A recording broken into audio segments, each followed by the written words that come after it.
Okay. അപ്പൊ നമ്മൾ പറഞ്ഞു വന്ന വിഷയം, ഒരാളെ നമ്മളെ മൈൻഡിൽ അല്ലെങ്കിൽ നമ്മളെ മുന്നിൽ കിട്ടിക്കഴിഞ്ഞാൽ ആദ്യം എന്ത് ചെയ്യണം എന്നൊരു ടോപ്പിക്കാണ് നമുക്ക് ഇന്ന് ഇവിടെ ചെയ്യാനുള്ളത്. ആദ്യം എന്ത് ചെയ്യണമെന്ന് ഇന്നലെ ഞാൻ സംസാരിച്ചിട്ടുണ്ടായിരുന്നു. അതിൽ പറഞ്ഞൊരു വാക്കായിരുന്നു റാപ്പ് ബിൽഡ് ചെയ്യുക എന്നൊരു വാക്ക്. അതോടൊപ്പം തന്നെ ചേർത്ത് പറയേണ്ട ഒരു കാര്യം കൂടെ ഉണ്ട്. പ്രത്യേകം നമ്മൾ അഭിനന്ദിക്കുന്നുണ്ട്. നമ്മളെ മൈൻഡിലേക്ക് ഒരു അല്ലെങ്കിൽ നമ്മൾ കാഴ്ചപ്പാടില്ലേ, കാഴ്ചയില് കണ്ണിന്റെ ഭാഗത്തേക്ക് ഒരു വിഷൻ വന്നു അല്ലെങ്കിൽ ഒരു സാധനം വന്നു കഴിഞ്ഞാൽ എത്ര സെക്കൻഡ് സമയം നമ്മുടെ മൈൻഡിൽ അല്ലെങ്കിൽ കണ്ണിൽ അത് കണ്ടുകൊണ്ടിരിക്കുമെന്നൊരു ചോദ്യമുണ്ട്. അപ്പൊ അത് ഞാൻ പറഞ്ഞത് 16 സെക്കൻഡ് എന്നായിരുന്നു. പക്ഷെ അങ്ങനെയല്ല, 1/16 16ന്റെ ഒരു അംശം, ഒരു സെക്കൻഡിന്റെ 16 ഒരു അംശമാണ് നമ്മളെ കണ്ണിൽ മിന്നിൽ. അപ്പൊ അതിനെ മാറിക്കൊണ്ട് നിൽക്കാനും അതിന്റെ ആ മാറ്റത്തെ തിരിച്ചറിയാനും കൂടി ഉള്ളതാണ്, അല്ലെങ്കിൽ അത് ഉപയോഗപ്പെടുത്തിയിട്ടുള്ളതാണ് ഒരു പിന്നെ എന്താ പറയാ സിനിമ ലോകമൊക്കെ. അപ്പോ അതിന് ഞാൻ പറഞ്ഞപ്പോ 1/16 ഉള്ളത് പറയാൻ വിട്ടു എന്നത് എബിൻ ഓർമ്മപ്പെടുത്തിയതിന് പ്രത്യേകം നന്ദി. Thank you Ebin. അതുപോലെ വാക്കുകൾക്കിടയിൽ ഞാൻ എന്തെങ്കിലും മിസ്സിംഗ് ഒക്കെ വരുത്തുകയാണെങ്കിൽ, കാരണം പുതിയ കാര്യം പറയാൻ വേണ്ടി പോകുമ്പോൾ ഫോക്കസ്ഡ് മെയിൻ ടോപ്പിക് ഒരു പക്ഷെ മിസ്സാവുകയാണെങ്കിൽ നിങ്ങൾ ഇതുപോലുള്ള ആളുകളൊക്കെ കാണുന്ന ആളുകൾ, കേൾക്കുന്ന ആളുകളൊക്കെ ഒന്ന് ഓർമ്മപ്പെടുത്തണം. അടുത്ത ദിവസമെങ്കിലും എത്തണം. അല്ലെങ്കിൽ നിങ്ങളിപ്പോ നമ്മളിവിടെ റെഡിയാക്കിയിരിക്കുന്ന ഒരു കൗൺസിലർ മാത്രമല്ല, നിങ്ങൾ നല്ല ഇരുത്തം വന്നൊരു ട്രെയിനറായിട്ട് മാറാനുള്ള ആളുകളും കൂടിയാണ്. അപ്പോ ട്രെയിനിങ്ങും ഇവിടെ തരുന്നുണ്ട്, ട്രെയിനർ ആവാതെ ട്രെയിനിങ് ഇവിടെ തരുന്നുണ്ട്. ആണെങ്കിൽ തന്നെ ഒന്ന് മികക്കാനുള്ള ചില സിസ്റ്റങ്ങൾ നമ്മൾ തരുന്നുണ്ട്. മനുഷ്യന്മാരാണ് നമ്മൾ, മനുഷ്യ സഹജമായ ഒരുപാട് കുഴപ്പങ്ങൾ നമ്മളിലുണ്ടാവും. അതെല്ലാം പറ്റുന്നത് പോലെ തിരുത്താൻ കഴിയുന്ന ഒരു സംവിധാനം കൂടി ഇതിന്റെ ഉണ്ടാവും.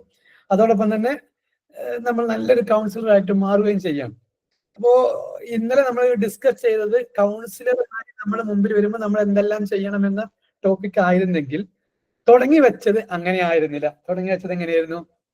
ഒരു വീട്ടിലേക്ക് ഒരു അതിഥി വരുമ്പോൾ നമ്മൾ എങ്ങനെയൊക്കെയാണ് ഇടപെടേണ്ടു എന്ന് ചോദിക്കുന്ന രീതിയിലാണ് ഉണ്ടായിരുന്നത്, അങ്ങനെയല്ലേ? അപ്പൊ ഒരു ഗസ്റ്റിനോട് കൈകാര്യം ചെയ്യുന്നതിനേക്കാൾ തീവ്രതയോടെ, തീഷ്ണതയോടെ, ശ്രദ്ധയോടെ കൈകാര്യം ചെയ്യേണ്ട ഒന്നാണ് ഈ ഒരു ക്ലൈന്റ് എന്ന് പറഞ്ഞ. ഇന്ന് കണ്ട ഗസ്റ്റ് നാളെയും വരണം, അതാണ് നമ്മുടെ ലക്ഷ്യമുണ്ടാവുക. എന്നാൽ ക്ലൈന്റിന്റെ വിഷയത്തിൽ അങ്ങനെയല്ല. ഇന്ന് വന്ന ആൾക്ക് ആശ്വാസമായി പോയ ശേഷം വേണം അയാളിലൂടെ ഒരുപാട് ലേക്ക് വരാൻ. ഇപ്പോ ഇന്ന് ഞാൻ നിങ്ങളിൽ പല ആളുകളോട്, ഇപ്പൊ കുറെ ആളുകൾ അങ്ങനെ ചോദിച്ചുകൊണ്ടേ ഇരിക്കണം, ക്ലാസ്സിലേക്ക് കയറാൻ അനുവാദം ചോദിച്ചുകൊണ്ടേ ഇരിക്കണം. ഇതിന് നിങ്ങളുടെ മുന്നിൽ ഞാനൊരു ഗൂഗിൾ ഫോം ഇട്ടിട്ടുണ്ടായിരുന്നു. പരമാവധി അത് ഫിൽ ചെയ്തിട്ട് കയറി വരാൻ വേണ്ടി പറഞ്ഞിട്ടുണ്ട്. ഇപ്പോൾ ഒരാൾ നമ്മൾ എക്സ്ട്രാ പുറത്ത് നിർത്തിയിട്ട് അഡ്മിഷൻ കൊടുക്കാനുള്ള ഏർപ്പാട് ചെയ്തിട്ടുണ്ട്. അപ്പോൾ ഇന്നും നാളെയുമായിട്ട് മാക്സിമം നിങ്ങൾ അത് ഫിൽ ചെയ്തിട്ട് അയക്കണം. പുതുതായി വരുന്ന ആളുകൾ നിർബന്ധമായും എന്നാണോ ഈ വീഡിയോ കാണുന്നത് ആ നിമിഷം മുതൽ റെഡിയാക്കിയിട്ട് കയറാനുള്ള ഏർപ്പാട് ചെയ്യുന്നു. കാരണം ക്ലാസ്സിൽ അറ്റൻഡ് ചെയ്യുന്ന ആളുകൾക്ക് ഫോണും വീട്ടിലെ കാര്യങ്ങളൊക്കെ മാറ്റി വെക്കാനുള്ളൊരു താല്പര്യം ഉണ്ടാകുന്ന ക്ലാസ് ആണ് ഇത് എന്നാണ്. കാരണം നമ്മൾ പല ക്ലാസ്സുകളും കേട്ടിട്ടുണ്ട്. ആ കേൾക്കുന്ന ക്ലാസ്സുകളൊക്കെ കേൾക്കുന്നു വിടുന്നു, അങ്ങനെയായിരുന്നു. നമ്മുടെ സ്കില്ലിന് അത് ഫോക്കസ് ചെയ്തിരുന്നില്ല.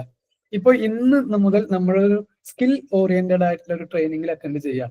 സ്കിൽ ഓറിയന്റഡ് എന്ന് പറഞ്ഞാൽ നമ്മളൊരു ബിൽഡിംഗ് അല്ല ഒരു ഹോട്ടൽ തുടങ്ങാൻ ആഗ്രഹിക്കുന്നെങ്കിൽ നമ്മളവിടെ ഇൻവെസ്റ്റ് ചെയ്യാറുള്ളത് എവിടെയാ?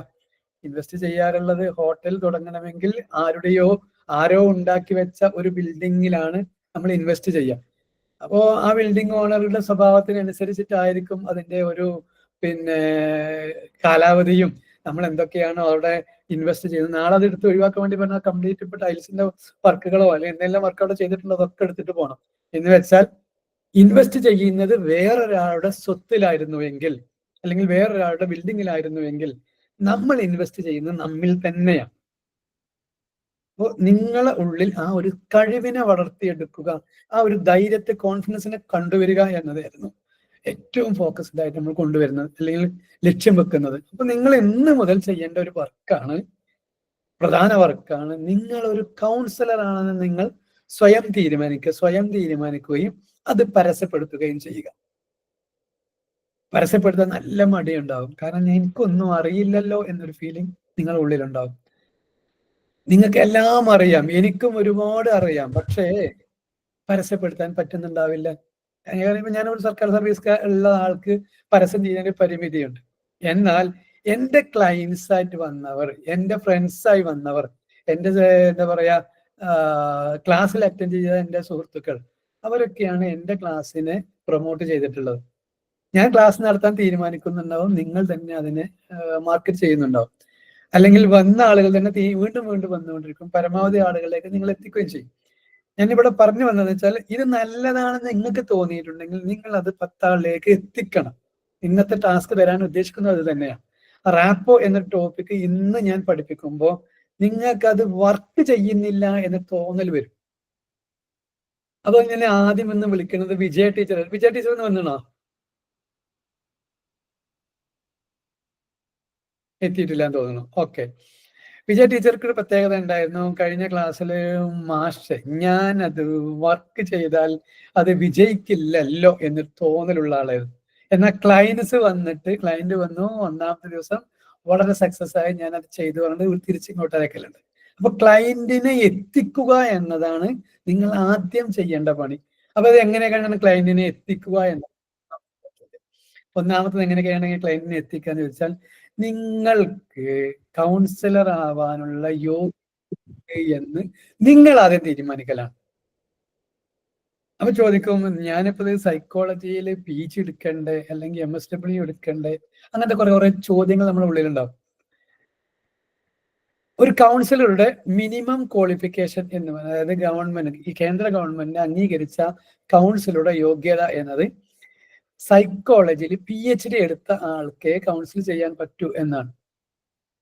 അങ്ങനെയാണെങ്കിൽ നിങ്ങളും ഞാനും ഒന്നല്ല, ഞാനും കൗൺസിലിങ്ങിന് അനുയോജ്യനല്ല. എന്നാൽ 2008 മുതൽ ഈ മേഖലയിൽ കൃത്യമായി എൻ്റെ വർക്കുകൾ കൃത്യമായി ചെയ്തുകൊണ്ടിരിക്കുകയും ഒരാളുടെ ഭാഗത്തു നിന്ന് ഒരു മോശം ഒരു അഭിപ്രായം എനിക്ക് ഇതുവരെ കിട്ടിയിട്ടില്ല. വളരെ റിസൾട്ട് ഓറിയന്റഡ് ആയിട്ടാണ് ഇതുവരെ ഞാൻ വർക്ക് ചെയ്തിട്ടുള്ളത്. ചില കേസ് എന്ന് പറഞ്ഞാൽ, ഒരു ഉദാഹരണത്തിന് ഞാൻ ആദ്യമേ മടക്കി വിട്ടൊരു കേസുണ്ട്. അതെന്താ കേസ് എന്ന് വെച്ചാൽ, ഇടപെടുന്ന സമയത്ത് എനിക്ക് തന്നെ നെഗറ്റീവ് എനർജി വന്ന ഒരു കേസ് ഉണ്ടായിരുന്നു. അതെന്താന്ന് ചോദിക്കാം, അത് പറയാം ആദ്യം, എന്നിട്ട് നമുക്ക് നമ്മുടെ റാപ്പോ എന്ന ടോപ്പിക്കിലേക്ക്. ആ കുഞ്ഞ് പെൺകുട്ടിക്ക് അയാളുടെ മൈൻഡ് സെറ്റിൽ ഞാനൊരു ആൺകുട്ടിയാണ് എന്ന ഫീലിംഗ് ആണ്. അയാൾ നേരെ വന്നത് എൻ്റെ വീട്ടിലേക്കുമാണ്. അയാളെ ഫാദറും മദറും നോക്കിയിരിക്കെ എൻ്റെ അടുത്ത് ഒരു എന്താണ് കൂസലുമില്ലാതെ ഒരു ആൺകുട്ടി കൈ തരുന്ന പോലെ കൈ തന്നിട്ട് ഇരിക്കാനുള്ളൊരു ഒരു ചങ്കൂറ്റം കാണിക്കുന്നു എൻ്റെ കുടുംബത്തിൽ നിന്ന് കയറിയിട്ട്. അങ്ങനെ ആകുമ്പോൾ സ്വാഭാവികമായിട്ടും എനിക്കുണ്ടാകും ഒരു എന്താ പറയാ, ഒരു അകൽച്ച, നെഗറ്റീവ് എനർജി ഫീൽ ചെയ്തത് കൊണ്ട് ഞാൻ ഫാദറിനോടും മദറിനോടും പറഞ്ഞു, നിങ്ങൾ ഉടനെ നെറ്റിനോട് കൊണ്ടുപോയിക്കോളൂ, ഞാൻ ഈ വിഷയത്തെ പഠിച്ചിട്ട് പറയാം എന്ന് പറഞ്ഞിട്ടുണ്ട്. അപ്പൊ അതിനെക്കുറിച്ച്, അതായത് എനിക്കത് ആദ്യത്തെ എക്സ്പീരിയൻസ് ആണ്. എന്താണ് ഈ കേസ് എന്നത് എനിക്ക് കൃത്യമായി മനസ്സിലായില്ലായിരുന്നു. അപ്പൊ നമ്മൾ റാപ്പ് ബിൽഡ് ചെയ്ത് ചോദിക്കാൻ തുടങ്ങുമ്പോഴേക്കും ആ കുട്ടിക്ക് ലോകത്തെ ഏറ്റവും ഇഷ്ടപ്പെട്ട ആൾ ഞാനായി മാറുകയാണ്. പിന്നെ എൻ്റെ കൂടെ നിന്ന് ഇരുന്നിട്ട് എല്ലാ കാര്യങ്ങളും തുറന്ന് പറയാൻ റെഡി ആവാം. അപ്പൊ ചാന്ത് പൊട്ട് പോലെ വലിയ ഗ്രാൻഡ് മദർ വളർത്തിയെടുത്ത ഒരു ആൺകുട്ടിയുടെ മൈൻഡ് സെറ്റിലുള്ള പെൺകുട്ടിയാണ്. അപ്പോ വീട്ടിൽ നിന്ന് പുറത്തേക്ക് വിടാൻ മാതാപിതാക്കൾക്ക് ഭയമായ കാരണത്താൽ കൊണ്ടുവന്നതാണ്. അപ്പോ ഇപ്പോഴത്തെ അന്ന് പ്രത്യേക ഒരു നിയമം വന്ന സമയം കൂടിയായിരുന്നു. കാരണം ഇങ്ങനൊരു ജെൻഡർ ഡിസ്ക്രിമിനേഷൻ പാടില്ലെന്നും കുട്ടിക്ക് അങ്ങനെ ആഗ്രഹം ഉണ്ടെങ്കിൽ അതിന് തടയിടാൻ രക്ഷിതാക്കൾക്ക് അവകാശമില്ലെന്നും പറയുന്ന സമയത്താണ് ഈ കേസ് എൻ്റെ മുന്നിൽ വരുന്നത്. അല്ലെങ്കിൽ അന്നത്തെ വാർത്തയിൽ ആ ഒരു വാർത്ത നിലനിൽക്കുന്ന സമയത്താണ് ഈ ആള് എൻ്റെ മുന്നിലെത്തുന്നത്. ഞാൻ പറഞ്ഞു വന്നത്, ആ ഒരു കേസ് മാത്രമാണ് ഞാൻ നോ, അല്ലെങ്കിൽ എന്നെ കൊണ്ട് കഴിയില്ല എന്ന് പറഞ്ഞു വിട്ടിട്ടുള്ളത്. ഇപ്പൊ വീണ്ടും ഞാൻ അതിനെക്കുറിച്ച് ഡീറ്റെയിൽസ് പഠിച്ചപ്പോൾ അത് നിസ്സാരമായ കേസാണെന്ന് തിരിച്ചറിയുകയും അതിനുശേഷം അയാൾ പിന്നെ തിരിച്ചു വിളിച്ചിട്ടില്ല, അതിനുശേഷം വന്ന ഒരു കേസിനെ അത് ടെസ്റ്റ് ചെയ്തിട്ട് വിടുകയും ചെയ്തിട്ടുണ്ട്. ഞാൻ പറഞ്ഞു വന്നത്, റാപ്പോ എന്ന ഒരു ടോപ്പിക്കിനെ കൃത്യമായി നിങ്ങൾ മനസ്സിലാക്കിയെടുക്കുക. ബാക്കിയുള്ളതൊക്കെ പിന്നെയുള്ള കേസാണ്. വിജയ ടീച്ചറെ, നിങ്ങളുടെ പേരൊന്നും വിളിച്ചത്, അപ്പൊ ആ സമയത്ത് നിങ്ങൾ എത്തിയിട്ടുണ്ടായിരുന്നില്ല.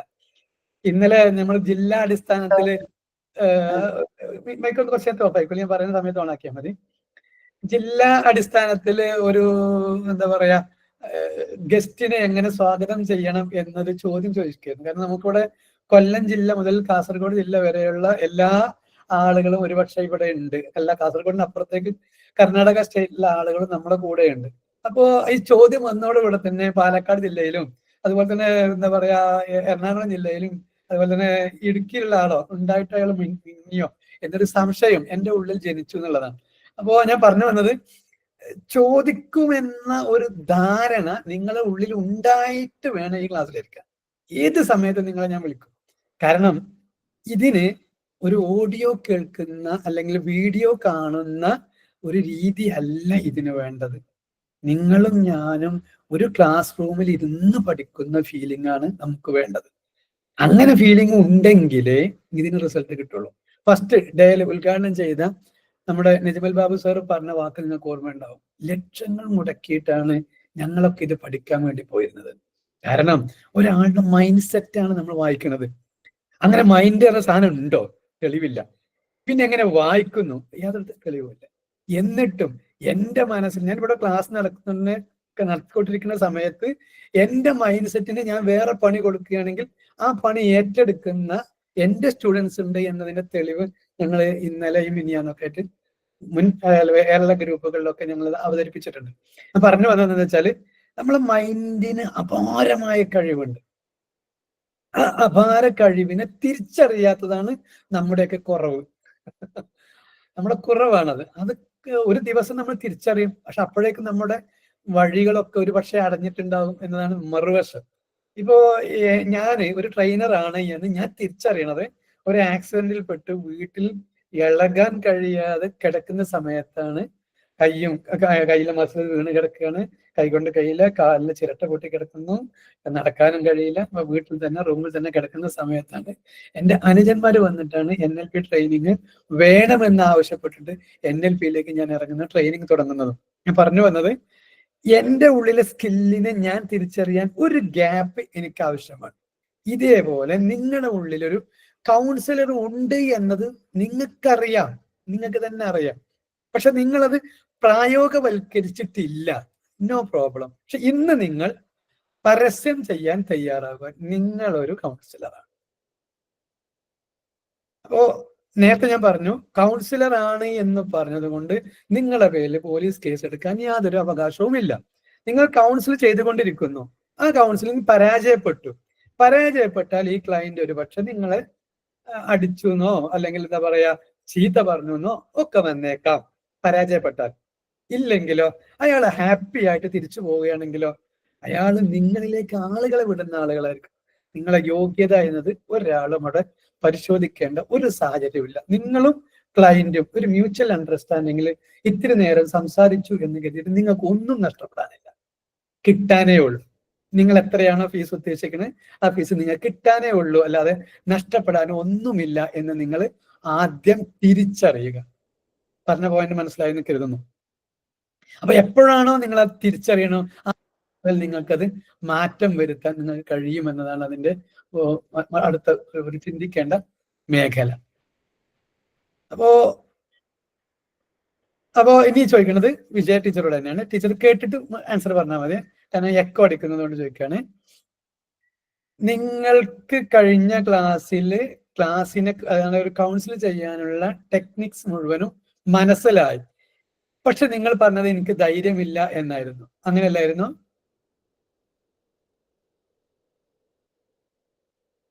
ഒരു കോൺഫിഡൻസ് വന്നിട്ടുണ്ട് തന്നെയല്ലേ സാർ ഞാൻ പറഞ്ഞത്? കോൺഫിഡൻസ് വന്നിട്ടുണ്ട്, ഓക്കെ. എന്നിട്ട് നിങ്ങൾ ആ ക്ലയന്റിൽ എത്രത്തോളം റിസൾട്ട് വന്നു? ഫസ്റ്റ് ഡേ തന്നെ വന്നു? ക്ലയന്റിന് റിസൾട്ട് വന്നിരുന്നു. പിന്നെ അവരൊരു 2-3 ആഴ്ച അവർക്ക് പ്രശ്നമൊന്നും ഉണ്ടായിരുന്നില്ല. അപ്പൊ വീണ്ടും അവര് മുമ്പത്തെ പോലെ തന്നെ, ഞാൻ വിചാരിച്ച ഫസ്റ്റ് സിറ്റിങ്ങിൽ തന്നെ അവർക്ക് ഇതായിട്ടുണ്ടാവുന്ന വിചാരിച്ചത്. പക്ഷെ 2-3 ആഴ്ച കഴിയുമ്പോൾ അവര് വീണ്ടും ഇങ്ങനെ വിളിച്ചു, ആദ്യത്തെ പോലെ തന്നെ ഉണ്ട് എന്ന്. അവരെന്നിട്ട് വീണ്ടും വരാനാണ് ഞാൻ പറഞ്ഞിട്ടുള്ളത്. Okay, very good. ഞാൻ ബാക്കി ഭാഗം പറയാം. ഒരാളുടെ മനസ്സിന് ഒരു സിസ്റ്റം മനസ്സിലായി കഴിഞ്ഞാൽ അതിലൂടെ പോയിക്കൊണ്ടേയിരിക്കും. നമ്മൾ ആ ഒരു കൗൺസിലറിൽ ഇടപെട്ട് കഴിഞ്ഞാൽ അയാൾ ആ സിസ്റ്റത്തിൽ നിന്ന് ഒന്ന് മാറാൻ തയ്യാറാവും. പക്ഷെ ഈ സിസ്റ്റത്തിൽ നിന്ന് മാറുന്നത് ഇത്തിരി ബുദ്ധിമുട്ടുള്ള കാര്യമാണ്. എന്നാൽ നമ്മളെ മനസ്സിലുള്ളത് കൊണ്ട് അയാൾ ഒരു 2 ആഴ്ചക്ക് കൊണ്ടു നടക്കും. ഈ 2 ആഴ്ച കഴിഞ്ഞിട്ടാണ് നമ്മൾ ഇതിന്റെ 2ാമത്തെ സിറ്റിങ്ങിന് ഈ ക്ലയന്റിനെ വിളിച്ചു വരുത്തണം. എന്തിനാന്ന് ചോദിച്ചാൽ 1ാമത്തെ സിറ്റിങ്ങിൽ വന്നത് 2 ആഴ്ച മാക്സിമം ആണ്, പറ്റുമെങ്കിൽ ഒരാഴ്ച. ആ ഒരാഴ്ച കഴിയുമ്പോഴേ തന്നെ ആ ക്ലയന്റിനെ വിളിച്ചു വരുത്തി മിനിമം 21 ദിവസം ഇവരിത് കൊണ്ടുപോകുന്നുണ്ടെന്ന ചിന്ത നമ്മളെ മനസ്സിൽ വേണം. അല്ലെങ്കിൽ അതിന് ഫോളോ അപ്പ് 21 ഡേയ്സ് നിർബന്ധമായിട്ട് നമുക്ക് വേണം. എന്ന് വെച്ചാൽ നമ്മളെ ബ്രെയിനിന് ഒരു സിസ്റ്റം മനസ്സിലായി കഴിഞ്ഞു, അതിൽ നിന്ന് പുതിയൊരു സിസ്റ്റത്തിലേക്ക് അയാൾക്ക് ആ ബ്രെയിനിന് മാറണമെങ്കിൽ 21 ദിവസം തുടർച്ചയായി കിട്ടിക്കൊണ്ടിരിക്കണം എന്നതാണ്. അപ്പൊ 21 days ആണ് നമ്മുടെ ബയോളജിക്കലി ഒരു കോശം വന്നു, കോശം നശിച്ച് പുതിയൊരു കോശം വരാനുള്ള, അല്ലെങ്കിൽ ഒരു കോശത്തിന്റെ കാലാവധി എന്ന് പറഞ്ഞാൽ 21 days എന്നതുപോലെ തന്നെ ബ്രെയിനിൽ ഒരു ഹാബിറ്റ് വന്നു കഴിഞ്ഞാൽ ഹാബിറ്റ് മാറി കിട്ടണമെങ്കിൽ അറ്റ്ലീസ്റ്റ് 21 days ഒരു ഫോളോ അപ്പ് വേണ്ടി വരും. അപ്പൊ 21 days പ്രോഗ്രാം കൊടുത്തുകൊണ്ട് നിങ്ങൾക്ക് 1ാമത്തെ ദിവസം തന്നെ കട്ട് ചെയ്തിട്ട് ഒഴിവാക്കാം, അല്ലെങ്കിൽ പ്രശ്നത്തിന് സോൾവ് ചെയ്തിട്ട് വിടാം. ചില കേസുകൾക്ക് ഹാബിറ്റായി മാറിയതിന് നമുക്ക്, പ്രത്യേകിച്ച് ഇപ്പോ ഒരു കേസ് വന്നു, ആ കുട്ടിക്ക് മിക്കവാറും 20 വയസ്സ് അല്ലെങ്കിൽ 25 വയസ്സൊക്കെ ഉള്ള ഒരു കേസാണ് നമ്മളെ മുന്നിൽ വന്നിട്ടുണ്ടെങ്കിൽ ആ കുട്ടി ആ സ്വഭാവം പഠിച്ചിട്ട് ഏറ്റവും ചുരുങ്ങിയത് 25 വയസ്സാണെങ്കിൽ 26 കൊല്ലമായി എന്നുള്ളതാണ്. കാരണം ഗർഭപാത്രത്തിലെ ഈ സ്വഭാവം മനസ്സിലാക്കിയ കുട്ടിയാണ് 25 അല്ലെങ്കിൽ 24 വയസ്സ് നമ്മുടെ അടുത്ത് വരുമ്പോൾ അതിനേക്കാൾ ഒരു വർഷം കൂടി കൂട്ടിയിട്ട് വേണം ഈ കുട്ടി ആ സ്വഭാവം മനസ്സിലാക്കി അപ്ലൈ ചെയ്ത് തുടങ്ങിയിട്ട് എന്ന് തിരിച്ചറിയണം. എന്നിട്ട് അതിൽ നിന്നാണ് നമ്മൾ ആ കുഞ്ഞിനെ രക്ഷപ്പെടുത്തുന്നതെങ്കിൽ ഈ പറയപ്പെട്ട 21 days അതിനെ ഫോളോ അപ്പ് ചെയ്തിട്ട് വേണം ചെയ്യാൻ. അപ്പോ ഒരാഴ്ച ഞാൻ വിജയിച്ചു, 2ാമത്തെ ആഴ്ച പോയി എന്നത് പറയുമ്പോൾ നമ്മൾ ഭയപ്പെടേണ്ടതില്ല, അത് അതിന്റെ സ്വഭാവമാണ്, തിരിച്ചറിഞ്ഞാൽ മാത്രം മതി. അപ്പൊ നമ്മൾ അടുത്ത സ്റ്റെപ്പും കൂടെ ആ കുട്ടിയുടെ റൂട്ട് കോസ്, ഇന്നലെ നമ്മൾ പറഞ്ഞല്ലോ, അടിസ്ഥാന കാരണം എന്താണെന്ന് കണ്ടെത്തിയാൽ ആ കാരണത്തെ വല്ല മാറ്റി വെച്ചാൽ മാത്രം മതി. ഓരോ കേസിനും ഓരോരോ കാരണങ്ങൾ ഉണ്ടാവും. ആ കാരണം എന്താണെന്ന് കണ്ടെത്തലാണ് നമ്മുടെ ഗവേഷണം. അത് നമുക്ക് വഴിയെ പഠിക്കാം. ഇപ്പൊ നമ്മൾ എന്താ ചെയ്യുന്ന വെച്ചാൽ വന്ന ഒരാളെ എങ്ങനെ സ്വീകരിക്കണം എന്നതാണ്. ഇതാണ് പുഞ്ചിരി നിങ്ങളെ മുന്നിൽ ഉണ്ടായിരിക്കുക. പുഞ്ചിരിച്ചിട്ടല്ലാതെ നിങ്ങൾ സംസാരിക്കരുത്, പുഞ്ചിരിയോടെ അല്ലാതെ നിങ്ങൾ ഉറങ്ങുക പോലും ചെയ്യരുത് എന്നാണ് എനിക്ക് പറയാനുള്ളത്. സദാസമയം നിങ്ങളെ മുന്നിൽ ആ പുഞ്ചിരി ഉണ്ടെങ്കിൽ തന്നെ നിങ്ങളെ കാണുന്ന ആളുടെ സങ്കടങ്ങൾ മാറും. 10 പേര് നിൽക്കുന്നു, നിങ്ങൾക്ക് അത്യാവശ്യമായിട്ട് ഒരു ഡാറ്റ അറിയണം. ഉദാഹരണത്തിന്, നിങ്ങൾ കാത്തു നിൽക്കുന്ന ബസ് കോഴിക്കോട്ടേക്ക് തിരുവനന്തപുരത്തേക്ക് പോകുന്ന ഒരു ബസ്സിന് എപ്പോഴാ വരിക എന്ന് അറിയണം. 10 പേര് നിൽക്കുന്നുണ്ട്. നിങ്ങൾ ആരോട് ചോദിക്കും? ഒരുത്തൻ ഇങ്ങനെ ഗൗരവത്തിൽ നിൽക്കുന്നു, ഒരുത്തൻ പുഞ്ചിരിയോടെ നിൽക്കുന്നു, ഒരുത്തൻ മേലോട്ട് നോക്കുന്നു, ഒരാൾ ഫോണിൽ മാത്രം നിൽക്കുന്നു. 4 ആളെ പേര് വരണ്ടുള്ളൂ. ഈ 4 നിങ്ങൾ ആരോടാ ചോദിക്കുക? ഗൗരവക്കാരനെ മീശ പിടിച്ചവനെ അവിടെ പോയിട്ട് ഇങ്ങനെ ഗൗരവത്തിൽ നിൽക്കുന്ന ആളോട് പോയി ചോദിക്കണമെങ്കിൽ ഇത്തിരി പ്രയാസം തന്നെയാണ്. ഫോൺ നോക്കി നിൽക്കുന്ന ആളെ ശ്രദ്ധ ക്ഷണിച്ചാൽ ഒരുപക്ഷെ നമ്മളോട് എങ്ങനെയാ പ്രതികരിക്കുക എന്ന് പറയില്ല. എന്നാൽ പുഞ്ചിരിയോടെ ഇരിക്കുന്ന ആളെ സമീപിക്കാൻ നമുക്ക് എന്തെങ്കിലും പ്രയാസം ഉണ്ടാവുമോ എന്ന് ചോദിച്ചാൽ ഇല്ല എന്ന് തന്നെയാണ് ഉത്തരം. ഇത് തന്നെയാണ് ക്ലയന്റിന് അമിതമായ സങ്കടമോ പ്രശ്നമോ ഏതെങ്കിലും ഒരു അസ്വസ്ഥതയുള്ള ചിന്തയുമായിട്ടാണ് അയാൾ നടക്കുന്നുണ്ടാവുക. അയാളെ മുന്നിൽ ഇത്തിരി ആശ്വാസം കിട്ടുന്ന ഒരാൾ, അയാൾ നമ്മളോട് പുഞ്ചിരിക്കുന്ന ഒരാളാണ്. കുടുംബത്തിൽ കിട്ടുന്നുണ്ടാവില്ല. കുടുംബത്തിൽ പുഞ്ചിരി കിട്ടാത്ത ആളാണ്, സ്നേഹത്തോടെ നോക്കലില്ലാത്ത കുടുംബത്തിലെ അംഗങ്ങളായിരിക്കും മിക്കവാറും നമ്മളെ മുന്നിൽ കേസായിട്ട് വരുന്നുണ്ടാവുക.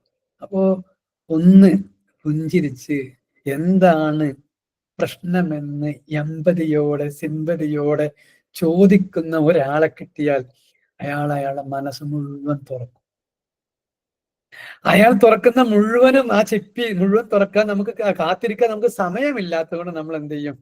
അതിനെ ഇങ്ങനെ ക്ലോസ് ചെയ്യിക്കാൻ വേണ്ടിയിട്ട് വേറെ ചോദ്യങ്ങൾ ചോദിക്കേണ്ടത് ഇന്നലെ നമ്മൾ പഠിച്ചു.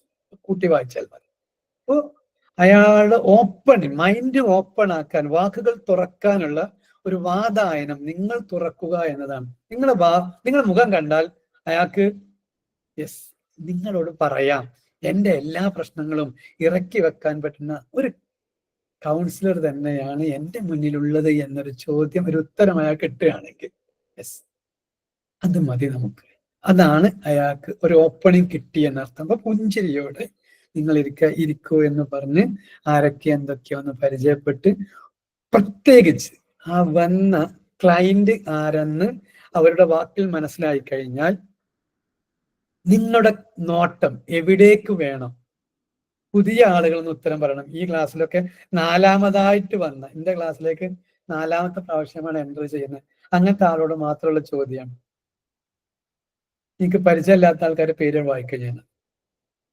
സന്ധ്യ ഞാൻ പരിചയമില്ലാത്ത, കാര്യമായി പരിചയപ്പെട്ടിട്ടില്ല. 1-2 പ്രാവശ്യമൊക്കെ വാട്സപ്പ് ചാറ്റ് ചെയ്തിട്ടുള്ളൂ. സന്ധ്യ എന്ന് മറുപടി വന്നേ, നമ്മൾ അയാളുടെ ഏത് ഭാഗത്തേക്ക് നോക്കണം എന്നാണ് ചോദ്യം. കണ്ണിലേക്ക്. ഏത് കണ്ണ്? അതറിയില്ല സർ.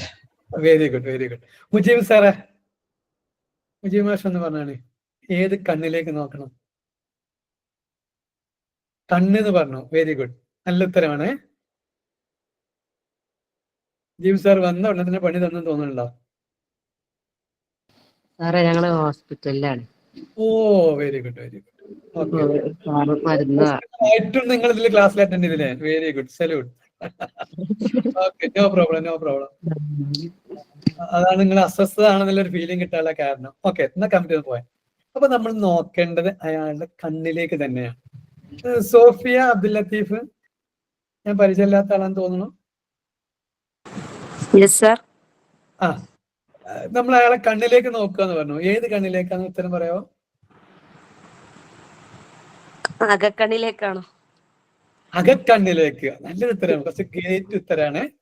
Very good. ആ അകക്കണ്ണ് കാണണമെങ്കിൽ ഏത് ഭാഗത്തേക്ക് നമ്മൾ ഫോക്കസ് ചെയ്യേണ്ടി വരും? വലതോ? ഒന്ന് വെയിറ്റ് ചെയ്യാം നമുക്ക്. ഉത്തരം ആരാ പറയാൻ നോക്കാം നമുക്ക്. ഹാഫിൽ, നിങ്ങളൊന്ന് പറഞ്ഞേ. വലത്തെ കണ്ണുക്കല്ലേ? വലത്തേ കണ്ണ്. രണ്ടുപേരും ഉത്തരം പറയണം വലത്തേ കണ്ണ്. നമ്മളത് വെയിറ്റ് ചെയ്യുന്നുണ്ട് ഉത്തരം പറയാന്. ഓക്കെ, പിന്നെ അട്രാ ആക്സിസ് കെയർ എന്ന് കാണിക്കുന്നു, അത് പറയാണ്. എന്റെ പേര് ഹെപ്സിബ എന്നാണ്. ഹെപ്സിക, എറണാകുളം. അതെ. Very good, very. നിങ്ങളുടെ അഭിപ്രായത്തിൽ ഏത് ഭാഗത്തേക്ക് നോക്കണം എന്നുള്ളതാണ്? എനിക്ക് തോന്നുന്നു രണ്ട് കണ്ണുകളിലേക്കും നോക്കണം. രണ്ട് കണ്ണിലേക്ക് നോക്കാൻ. അപ്പൊ തെറ്റിപ്പോകൂല, ഏതെങ്കിലും ഒന്ന് ആരെങ്കിലും പറഞ്ഞാലും ശരി. അവന് മധ്യസ്ഥനാണ്. Okay, thank you. അത് ഞാൻ സ്വീകരിക്കുന്നു കേട്ടോ. കാരണം നമ്മൾ സംസാരിക്കുമ്പോൾ അങ്ങനെയാണ്, രണ്ട് കണ്ണിലേക്കും മാറി മാറി നോക്കിക്കൊണ്ടിരിക്കും. പ്രത്യേകം അങ്ങനെ ഫോക്കസ് ചെയ്യാറില്ല. ഓക്കെ, അസീമ ബീഗം. കണ്ണുകളിലേക്ക് നോക്കണം. കണ്ണുകളിലേക്ക്, അത് ഏത് കണ്ണായാലും കുഴപ്പമില്ല. അകക്കണ്ണായാലും ഉള്ള പുറം കണ്ണായാലും വലതായാലും ഇടതായാലും നോ പ്രോബ്ലം. അങ്ങനെയാണ് അല്ലേ? കണ്ണുകളിലേക്ക് നോക്കുന്നതിന് ഇനി പുതിയ ആരൊക്കെ ഉണ്ടല്ലോ എന്നോട് സംസാരിക്കാത്ത ആളുകള്, ഒന്ന് മൈക്ക് ഓൺ ആക്കിയിട്ട് സംസാരിച്ച്. ആദ്യമായി വന്ന ആളുകൾ സൗദ ബഷീർ. Hello sir. അതാരാന്ന്? പരിചയമുള്ള ശബ്ദം പോലെ. ഞാൻ പുതിയ ആളാണ്. ഇന്നലെ പോയി. ആയിക്കോട്ടെ, കുഴപ്പമില്ല. ഏത് കണ്ണിലേക്കാണ് നോക്കണ്ടേ? എവിടെ സൗദ ബഷീറിന്റെ വീടാണ്? ഞാൻ തൃശ്ശൂരാണ്. ഇപ്പൊ ദോഹയിൽ. അപ്പൊ രണ്ട് ചോദ്യം, ഇങ്ങനത്തെ ചോദ്യം കൂടെ ചോദിക്കട്ടെ. ദോഹയിൽ ഒരു ഗസ്റ്റിനെ നിങ്ങൾ എങ്ങനെ ഡീൽ ചെയ്യും? തൃശ്ശൂർ നിങ്ങളെ ഒരു ഗസ്റ്റിനെ എങ്ങനെ ഡീൽ ചെയ്യും എന്ന് പറഞ്ഞാൽ. ഒരു വീട്ടിലൊരാള് വരുമ്പോഴാ അവരെ വിളിച്ച് അവരെ ഇരുത്തും, അവരോട് വിശേഷങ്ങൾ അന്വേഷിക്കും, അങ്ങനെയൊക്കെ. അവരെ നിങ്ങൾ നോക്കും. എവിടേക്കാ നോക്ക? അവരെ കണ്ണുകളിലേക്ക് തന്നെ നോക്ക. അതെ, വെരി ഗുഡ്. കണ്ണുകളിലേക്കാണ് നമുക്ക് നോക്കുക അല്ലെ? അത് പിന്നെ നിങ്ങളെ നാട്ടുകാരൻ പറഞ്ഞ പോലെ ഒരു പിന്നെ സ്റ്റെപ്പ്, ഒരു അരച്ചാണ് താഴേക്ക്, ഒരച്ചാണ് മുകളിലേക്ക് നോക്കി അടി നടക്കുന്നർത്ഥം. ഒരു കൃത്യമായി നമ്മൾ കണ്ണിലേക്കാണ് നോക്കുക. അങ്ങനെയാണല്ലോ.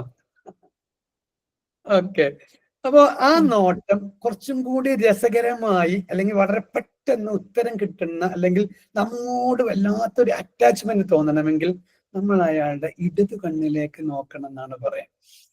അകക്കണ്ണിന്റെ സ്ഥാനം എന്ന് പറയപ്പെടുന്നത് ആ ഇടതു കണ്ണാണ്.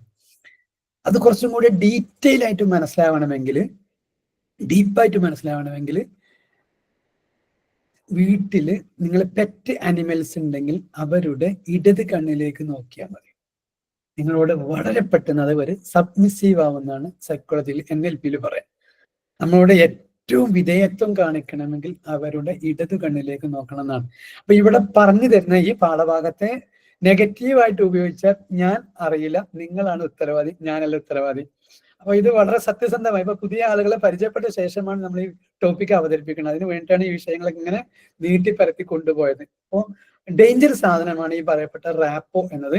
അതൊരു എന്താ പറയാ, ബൂമറാങ് പോലെ വർക്ക് ചെയ്യേണ്ടടുത്ത് കൊടുത്തില്ലെങ്കിൽ തിരിച്ചടിക്കുന്ന ഒരു വസ്തുവാണ് ഇത്. അപ്പൊ ചിലപ്പോൾ തന്നെ തിരിച്ചു വരുന്ന സമയത്ത് തലയായിരിക്കും പോകുന്നുണ്ടാവുക. വളരെ സൂക്ഷിച്ച് ഉപയോഗിക്കേണ്ട പവർഫുൾ ആയ ഒരു ടൂളാണ് ഞാൻ ഈ പറഞ്ഞു വന്നത്. ഞാൻ കണ്ണിലേക്ക് നോക്കുന്നുണ്ടെങ്കിലും നമ്മൾ വല്ലാതെ ഫോക്കസ് ചെയ്യേണ്ടത്, അല്ലെങ്കിൽ ഇടവിട്ട് അയാൾക്ക് അസ്വസ്ഥത വരാത്ത വിധത്തിൽ ഫോക്കസ് ചെയ്യേണ്ടത് അയാളുടെ ഇടത് കണ്ണിലേക്കാണ്. മറ്റൊന്ന്, അത് റാപ്പ് ബിൽഡ് ചെയ്യാനുള്ള ഏറ്റവും പവർഫുൾ ടൂളാണ്. അയാളെ കണ്ണിൽ നോക്കി അയാളോട് സ്നേഹത്തോടെ സംസാരിക്കുന്ന ഒരാൾ നിങ്ങളായാൽ അയാളുടെ എല്ലാ ഭാഗങ്ങളും അയാൾ തുറക്കപ്പെടും. അയാളുടെ എല്ലാ ഭാഗങ്ങളും എന്ന് പറഞ്ഞാൽ അതുവരെ മറച്ചു വെച്ച സങ്കടങ്ങളുടെ വഴിയാണ് ഞാൻ ഉദ്ദേശിച്ചത്. കവി അത്രമാത്രമേ ഉദ്ദേശിച്ചുള്ളൂ.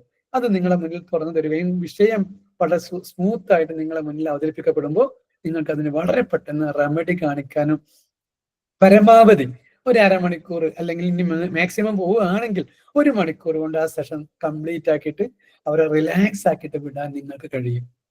അതാണ് അതിന്റെ ഏറ്റവും പോയിന്റ് ആയിട്ട്. അപ്പോൾ ഇടതു കണ്ണിലേക്ക് നോക്കി പുഞ്ചിരിയോടുകൂടെ വളരെ ശാന്തനായി നിങ്ങൾ തുടരുക. അങ്ങനെ തുടരുകയാണ്. ഇപ്പൊ ഇന്ന് മുതൽ നിങ്ങൾ കാണുന്ന ഏതൊരാളോടും നിങ്ങൾ സംസാരിക്കേണ്ട അയാളെ കണ്ണിൽ നോക്കിയിട്ടാണ്. അപ്പൊ 2 കണ്ണിലും മാറി മാറി നോക്കുമ്പോഴും നിങ്ങൾ ഇടത് കണ്ണിൽ കുറച്ചു നേരം നോക്കിയ ശേഷം വേണം സംസാരിക്കാൻ. അപ്പോൾ കണ്ണിമ വെട്ടാതെ, ഞാൻ ഇപ്പൊ നോക്കുന്നത് ലെൻസിലേക്കാണെങ്കിൽ നിങ്ങൾക്ക് തോന്നണം ഞാൻ നിങ്ങളെ തന്നെ നോക്കുന്നു എന്ന ഫീലിംഗ് വേണം. ആ ഒരു ഫീലിങ്ങോട് കൂടെ ഞാൻ അങ്ങനെ സംസാരിക്കുന്നുണ്ടെങ്കിൽ നിങ്ങൾക്കും കഴിയും നിങ്ങളുടെ ഫ്രണ്ട്സിനോട്, നിങ്ങളുടെ കുടുംബത്തിലെ അംഗങ്ങളോടൊക്കെ കൃത്യമായി സംസാരിക്കാനും. നിങ്ങളോട് സംസാരിക്കുമ്പോൾ അവർക്ക് വല്ലാത്തൊരു ഫീലിംഗ് തോന്നണമെങ്കിൽ, ഇപ്പൊ ഞാൻ ഈ സംസാരിക്കുന്ന നേരത്ത് ഇങ്ങനെ തല താഴ്ത്തിയിട്ട് ഇങ്ങനെ സംസാരിക്കുകയാണെങ്കിൽ നിങ്ങൾ വളരെ പെട്ടെന്ന് ക്ലാസ്സിൽ നിന്നും അപ്രത്യക്ഷമാവും. ക്ലാസ് രസമില്ല എന്ന് പറയും. ഞാൻ മേപ്പോട്ട് നോക്കിയിട്ട് കീപ്പോട്ട് നോക്കണു, അങ്ങോട്ട് നോക്കണു, നിങ്ങളെ നോക്കുന്നില്ല എന്ന് തോന്നിയാൽ നിങ്ങൾ ഈ ക്ലാസ്സിൽ നിന്നും എസ്കേപ്പ് ആവും. ക്ലാസ്സിൽ നിങ്ങൾക്ക് എന്താ പറയാ ഇൻവോൾവ് ചെയ്യാൻ നിങ്ങൾക്ക് കഴിയില്ല എന്നുള്ളതാണ്. അപ്പൊ ഇൻവോൾവ് ചെയ്യണമെങ്കിൽ ഞാൻ എവിടെയാ നോക്കുന്നത് ചോദിച്ചാൽ നിങ്ങളെ കണ്ണിലേക്കാണ്. നിങ്ങളെ കണ്ണ് ഞാൻ കാണുന്നില്ല, പക്ഷെ നിങ്ങളെ ബ്രെയിൻ, നിങ്ങളെ അകക്കണ്ണ് ഞാൻ കാണുന്നു. അതുകൊണ്ട് തന്നെ നിങ്ങളുടെ അസ്വസ്ഥതകൾ ചില സമയങ്ങളിലൊക്കെ ഞാൻ തിരിച്ചറിയാനും എനിക്ക് കഴിയണം. എനിക്ക് കഴിയണമെങ്കിൽ ഞാൻ എന്ത് ചെയ്യണം എന്നറിയാം? റാപ്പ് വർക്ക് ചെയ്യണമെങ്കിൽ അതിന് മറുവശമാണ് കളവ് ഞാൻ പറയില്ല എന്ന ഒരു ഉറച്ച തീരുമാനം ഉണ്ടാവണം. 2, ഞാൻ ഒരാളെ നിന്റെ നാവ് കൊണ്ട് വഞ്ചിക്കില്ല എന്ന ഉറച്ച തീരുമാനം വേണം. ഇൻ കേസ് വഞ്ചന നടക്കുന്നുണ്ടെങ്കിൽ പോലും നമ്മുടെ അൺകോൺഷ്യസ് മൈൻഡ് അതിൽ വിജിലന്റ് ആവും.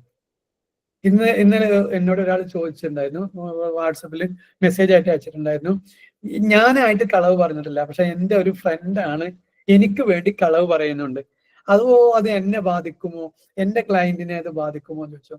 നിങ്ങൾ അറിഞ്ഞുകൊണ്ടാണ് അയാൾ ആ കളവ് പറയുന്നുണ്ടെങ്കിൽ നിങ്ങൾ എന്നോട് ചോദിച്ചു എന്ത്, അങ്ങനെ ഉണ്ടായാൽ അസ്വസ്ഥത ഉണ്ടാകുമോ? ഈ ഒരു അസ്വസ്ഥത ഉണ്ടാകുമോ എന്ന ചോദ്യം തന്നെയാണ് അസ്വസ്ഥത. അപ്പോ ആ ഒരു തെറ്റിൽ നിങ്ങൾ അതായത് സദാ അല്ലെങ്കിൽ സ്ഥിരമായി അതിൽ സ്ഥാപിതമാവുകയാണെങ്കിൽ നിങ്ങൾ അബോധ മനസ്സ് എന്ത് ചെയ്യും? അതിനങ്ങനെ റെഡിയാവും. പക്ഷെ വരുന്ന മെസ്സേജുകൾ പോസിറ്റീവാണോ നെഗറ്റീവാണോ എന്നുള്ളത് നമുക്കറിയില്ല. അപ്പോൾ അതുകൊണ്ട് മറഞ്ഞ കാര്യം പറയാൻ നമ്മളെ പറ്റില്ല എന്നാണ് അർത്ഥം.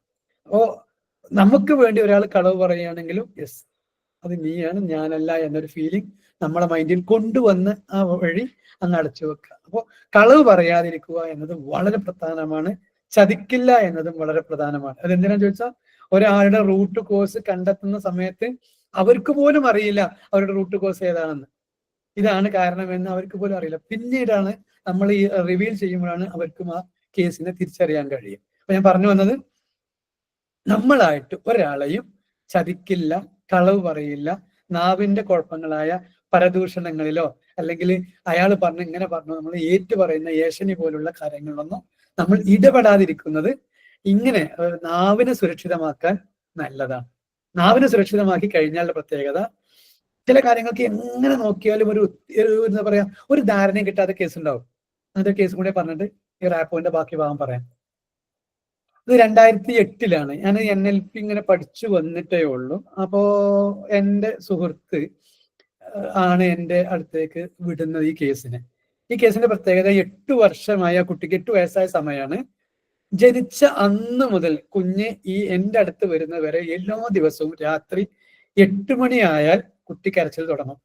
അത് രാവിലെ കുട്ടി ഉറക്കം എപ്പോഴാണോ വരുന്നത്, 2 മണിയോ 3 മണിയോ അല്ലെങ്കിൽ മിക്കവാറും 6 മണിക്ക് ശേഷമായിരിക്കും കുട്ടി തളർന്നുറങ്ങും. അപ്പൊ 8 മണി മുതൽ അല്ലെങ്കിൽ 6 മണി മുതൽ സന്ധ്യാസമയം മുതൽ സൂര്യോദയം വരെ കരയുന്ന ഒരു കുഞ്ഞിനെ നിങ്ങൾ സങ്കല്പിക്കുക. അങ്ങനത്തെ ഒരു കേസാണ് എൻ്റെ അടുത്ത് വരുന്നത്. അപ്പോ ഈ കുട്ടി ജനിച്ച അന്ന് മുതൽ 8 വയസ്സ് വരെ ഉണ്ട്. അതാണ് എൻ്റെ പോയിന്റ്. ഈ പറഞ്ഞ ഒരു ക്ലാരിറ്റി, എന്നിട്ട് കളവ് ഞാൻ പറയാറില്ല, കൃത്യമായി ഉറങ്ങുക രണ്ടാമത്തെ പോയിന്റാണ്. അല്ലെങ്കിൽ കളവ് പറയില്ല, അല്ലെങ്കിൽ പരദൂഷണം പറയില്ല, അല്ലെങ്കിൽ വേറൊരാളെ കുറിച്ച് ഞാൻ ഉള്ളതോ ഇല്ലാത്തതോ ഒന്നും ഞാൻ പറയാൻ പോകില്ല. ഇങ്ങനെ ഒരു വിശുദ്ധി ഞാൻ എൻ്റെ നാവിന് സൂക്ഷിക്കാറുണ്ട് എന്ന കൃത്യമായ ധാരണ ഉള്ളത് കൊണ്ട് ഈ കുട്ടി വന്ന ഉടനെ എൻ്റെ മൈൻഡിൽ എന്താ ഫീൽ വരണ്ടേ, എന്താണ് ഈ കുട്ടിക്ക് അറിയാനുള്ള കാരണം. അപ്പൊ ഞാനിങ്ങനെ നോക്കി, കുട്ടിയുടെ ചെവിക്ക് എന്തോ പ്രയാസമുണ്ടെന്ന് എനിക്ക് തോന്നലാണ്. അപ്പൊ ഞാൻ ആ കുഞ്ഞിന്റെ ചെവി ഒന്ന് ടോർച്ചടിച്ച് നോക്കാൻ വേണ്ടി പറഞ്ഞു. അപ്പൊ നോക്കുമ്പോ എന്തോ ഒരു കറുത്ത വസ്തുവോടെ കിടക്കുന്നുണ്ട്, അടുത്ത ചെവിയിൽ അതില്ലതാനും. അപ്പൊ ഞാൻ ആ കുട്ടിയുടെ ചെവിയിൽ ഒന്ന് പിന്നെ ക്ലീൻ ചെയ്യാനുള്ള ഒരു ഏർപ്പാട് ചെയ്യുകയും ചെയ്തു. പിന്നെ ഞാൻ അങ്ങനെ കുട്ടിയോട് കുറച്ച് സ്വകാര്യങ്ങൾ പറയുകയും ചെയ്തു. കുട്ടിക്ക് ധൈര്യം കൊടുക്കുന്ന വാക്ക് പറഞ്ഞു, എന്നെ കാണുന്നത് വരെ എൻ്റെ കുട്ടി കരഞ്ഞു, ഇനി എൻ്റെ കുട്ടി തന്നെയാണ് നീ, ഇന്നു മുതൽ നിന്റെ കരച്ചിൽ നിന്നു, ഇനി എപ്പോഴെങ്കിലും എന്നെ കാണാൻ തോന്നുന്ന ദിവസം ഇങ്ങോട്ട് പോന്നോണ്ടു എന്ന് പറഞ്ഞു. രക്ഷിതാക്കളോട് പറഞ്ഞു, കുട്ടീനെ ഓരോ മാസവും എന്നെ കൊടുന്ന് കാണിക്കണം. നിങ്ങൾ വെറുതെ കണ്ട് ഞങ്ങളുടെ കുട്ടിയും കണ്ട് ഒന്ന് കെട്ടിപ്പിടിച്ച് വിട്ടാൽ കുട്ടീന്റെ കേസ് വിട്ടു, വേറെ ഒന്നും അങ്ങനെ ചെയ്യേണ്ടതില്ല, എനിക്ക് ക്യാഷും തരേണ്ടതില്ല, പക്ഷെ കുട്ടിയെ കൊണ്ടുവരണം എന്ന് പറഞ്ഞു. ഇവര് കുട്ടിയുടെ വീട് വളാഞ്ചേരി, എന്റെ വീട്ടിൽ നിന്ന് ഒരു 30 കിലോമീറ്റർ 35 കിലോമീറ്ററിനടുത്ത ദൂരമുണ്ട്. അപ്പൊ അവർക്ക് ഇവിടെ വരെ വന്നു പോകാൻ റിസ്ക് ആയതുകൊണ്ട് ഒരു 1-2-3 മാസമൊക്കെ കൃത്യമായി വന്നു. പിന്നെ 4ാമത്തെ മാസം മുതൽ വരാണ്ടായി. പിന്നെ കുറെ അങ്ങനെയൊക്കെ ആയപ്പോൾ കുട്ടിക്ക് എന്തെങ്കിലും പനി പിടിക്കും, 2-3 പ്രാവശ്യം ഹോസ്പിറ്റലിൽ പോകും. 4ാമത്തെ പ്രശ്നം കുട്ടി പറയും നിങ്ങൾ ഹോസ്പിറ്റലിലെല്ലാം കൊണ്ടുകൊണ്ട് അവിടെ കൊണ്ടുപോയാൽ മതി എന്ന് പറയും, ഒന്ന് കെട്ടിപ്പിടിക്കും, കുട്ടി ഒന്ന് റെഡിയാവും, അങ്ങനെ തിരിച്ചു പോകും. ഇങ്ങനെയായിരുന്നു. അപ്പോ ഇപ്പൊ കുറെ കാലം ശേഷം പിന്നെ വരാറില്ല. പിന്നെ വരേണ്ടത് അവർക്കും ബുദ്ധിമുട്ടാണ്, എനിക്കും ബുദ്ധിമുട്ടാണ്, ഞാനും നാട്ടിലില്ല എന്ന കാരണത്താൽ പിന്നെ അങ്ങനെ 1 മാസത്തില് അല്ലെങ്കിൽ 6 മാസത്തില് പിന്നെ 1 കൊല്ലത്തില് അങ്ങനെയൊക്കെ വിട്ടതാണ്. ഞാൻ പറഞ്ഞു വന്നത്, നിസ്സാരമായ ഒരു കേസ് ഉണ്ടാവും. ഈ നിസ്സാരമായ കേസ് ഈ പറയപ്പെട്ട ഒരുപാട് ഡോക്ടേഴ്സിനെ ഇവർ കാണിച്ചിട്ടും ഈ ചെവി നോക്കാനുള്ള ഒരു ചിന്ത വരണമെങ്കിൽ ഞാൻ പറഞ്ഞ പ്യുവർ, നമ്മളൊരു നിഷ്കളങ്കനായിട്ട് മാറുക.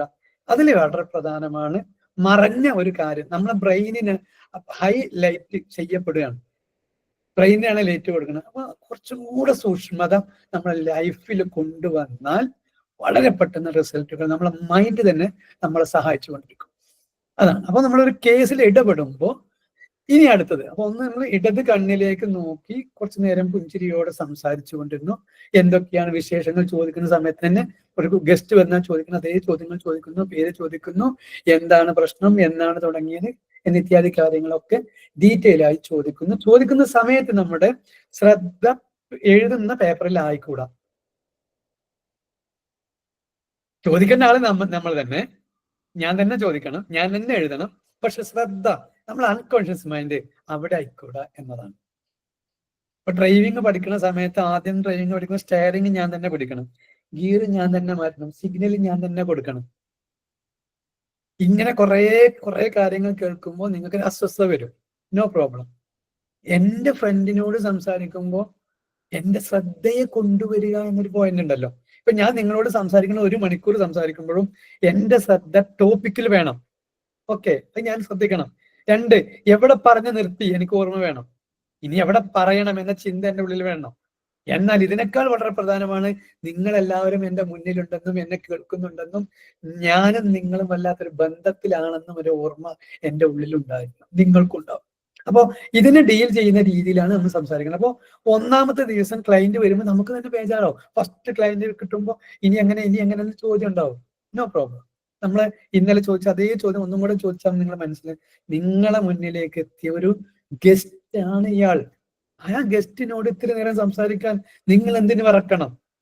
അയാൾ അമിതമായി സംസാരിക്കാതിരിക്കാനാണ് നിങ്ങൾ എന്തൊക്കെയോ കുറിച്ചു വെക്കുന്നത് പോലെ അയാൾക്ക് ഫീൽ ചെയ്താൽ മതി. ആ കുറിച്ചു വെക്കുന്ന അയാൾ പറഞ്ഞ പോയിന്റ് ആണെന്ന് അയാൾക്ക് തോന്നിയാൽ മതി. അല്ലാതെ നിങ്ങളെ ശ്രദ്ധ എഴുതുന്നതിലല്ല വേണ്ടത്. ഈ പറഞ്ഞ പോയിന്റ് മനസ്സിലായില്ലെങ്കിൽ ഓപ്പൺ ആക്കി ചോദിച്ചോളൂ, അതൊക്കെ നിങ്ങൾക്ക് ഓണാക്കാം.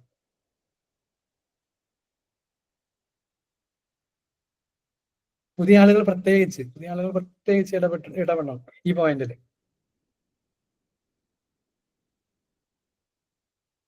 ക്ലാരിറ്റി ഇല്ലെങ്കിൽ ചോദിച്ചോളൂ, എന്താണ് ഈ പറഞ്ഞത് ക്ലിയർ ഇല്ലെങ്കിൽ ചോദിച്ചോളൂ. നിങ്ങളെ ശ്രദ്ധ വേണ്ടത് ഈ പറഞ്ഞ റാപ്പ് ബിൽഡ് ചെയ്യുന്നതിലാണ്, അല്ലാതെ എന്തിലല്ല, ഇയാളുടെ പറയുന്ന കഥയിലല്ല. അയാളുടെ കഥ ഒന്നും നമുക്ക് ആവശ്യമല്ല. അയാളെ കഥ കൊണ്ട് വലിയ വലിയ അങ്ങോട്ട് പോയിട്ട് പിന്നെ അങ്ങനെ കുറെ വാക്കുകൾ പറയണ്ടാവും. അതൊന്നും നമുക്ക് ആവശ്യമല്ല. നമുക്ക് എന്താ ആവശ്യമുള്ളൂ? ഞാനും അയാളും തമ്മിലുള്ള, അല്ലെങ്കിൽ ഞാനും ഈ ക്ലയന്റും തമ്മിലുള്ള റാപ്പോ എന്ന ഒരു സെറ്റിങ്സ് ആണ് നമ്മളെ മൈൻഡിൽ വേണ്ടത്. പറഞ്ഞത് ക്ലിയർ ആയെന്ന് കരുതുന്നു. Yes sir. ടെക്സ്റ്റ് ചെയ്ത എല്ലാവരും ഒന്ന് നിങ്ങളെ പേരും ചെയ്തോളി. എസ് ആണെങ്കിൽ എസ് ഇട്ടാണ്. എന്തെങ്കിലും പണി നിങ്ങൾക്ക് വേണ്ടേ? നിങ്ങൾ ഉണ്ടോ ഇല്ല എനിക്കൊന്നും അറിയണ്ടേ? അത് പോരാ. ലൈക്ക് ഇടാനൊക്കെ എല്ലാവർക്കും കഴിയും. പേരെന്നെ എഴുതണം. എന്താ ചോദിക്കാനുള്ളത് സക്കീന? ചോദിച്ചോളി. പോരാ, യെസ് മാത്രമല്ല. ഞാൻ ചാറ്റ് ചെയ്തല്ല സാറ് പറഞ്ഞു. അല്ല, ഞാനേ സാറ് റെസ്പോൺസ് ചെയ്യാൻ പറഞ്ഞപ്പോ ചാറ്റ് ചെയ്യാനുള്ള കാര്യം നോക്കിയതാ. എന്നാ വേഗം പോരാ. പേര് ടൈപ്പ് ചെയ്തോളൂ. ഓക്കെ, എന്റെ പേര് സക്കീന. മുസമ്മിൽ ഷോർട്ടാണ് MZ എന്നുള്ളത് കേട്ടോ. അതൊന്നും പോരാ, മുഴുവനും വന്നോട്ടെ. അപ്പൊ അത്ര നേരം നിങ്ങൾക്ക് എൻഗേജ് ആയല്ലോ. ഇത്ര ആദ്യങ്ങളും വളരെ വെരി ഗുഡ്. ഒരുപാട് പേര് വളരെ പെട്ടെന്ന് റെഡിയായി. അത്ര ടൈപ്പ് ചെയ്യാൻ നിങ്ങൾ എന്താ ചെയ്യാ? അപ്രതീക്ഷിതമായിട്ട് ഒരു പണി തരുമ്പോൾ അപ്പൊ അങ്ങനെ ആക്റ്റീവായ ആളുകൾ ഇനി നമ്മൾ വിളിക്കേണ്ടത്, ഇനി പേര് ടൈപ്പ് ചെയ്യാത്ത ആളുകളാണ് നമ്മൾ വിളിക്കേണ്ടത്. അപ്പൊ അവർക്ക് വേണ്ട പണി കൊടുക്കണം.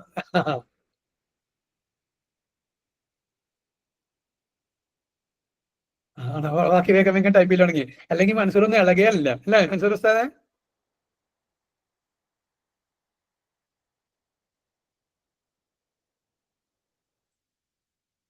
അപ്പൊ ആക്റ്റീവായി ചിരിച്ചാതെ പോരാ, ടൈപ്പ് ചെയ്തോളൂ വേഗം. അല്ലെങ്കിൽ ഇതാണ് നിങ്ങൾ പെടുന്നുള്ളതാണ്. ഉസ്മാൻ മാഷെ, നിങ്ങൾ എവിടെ ഉള്ളത്?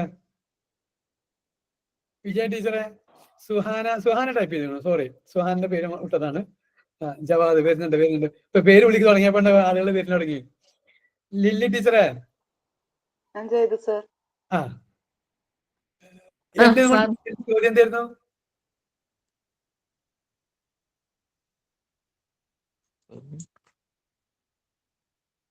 രണ്ടാളോടും, ലില്ലി ടീച്ചറോടും വിജയ ടീച്ചറോടുള്ള ചോദ്യമാണ്. എന്താ നമ്മുടെ ചോദ്യം എന്തായിരുന്നു?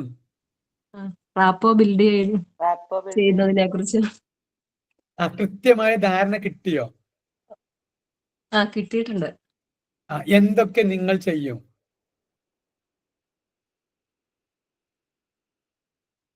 നമ്മള് അവരോട് സ്നേഹമായിട്ട് സംസാരിക്കും. പിന്നെ അവരുടെ ഇടത് കണ്ണില് നോക്കി അവര് പറയുന്നത്. ഇടത് കണ്ണ് മാത്രം തന്നെ നോക്കി നിൽക്കരുത് കേട്ടോ. രണ്ട് കണ്ണും മാറി നോക്കിക്കൊണ്ടിരിക്കുന്നു. നമ്മളെ നോട്ടം ഇനി കണ്ണിലേക്ക് മാത്രമാവും. ഇടത് കണ്ണിൽ. Very good. ഇനി മുംതാസ്, നിങ്ങളുള്ള ചോദ്യം ചോദിക്കട്ടെ. പരസ്യമായി ചോദിക്കുന്നതിന് തടസ്സമുണ്ട്, എന്നാലും ചോദിക്കുകയാണ്. പ്രേമിക്കുന്ന ആളുകൾ ശരിക്കും എവിടെ നോക്കണം എന്നാ ചോദ്യം. മുംതാസിനോടാ ചോദ്യം. മുംതാസ് ഓപ്പി, നിങ്ങളെ ഉത്തരം പറയണ്ടേ?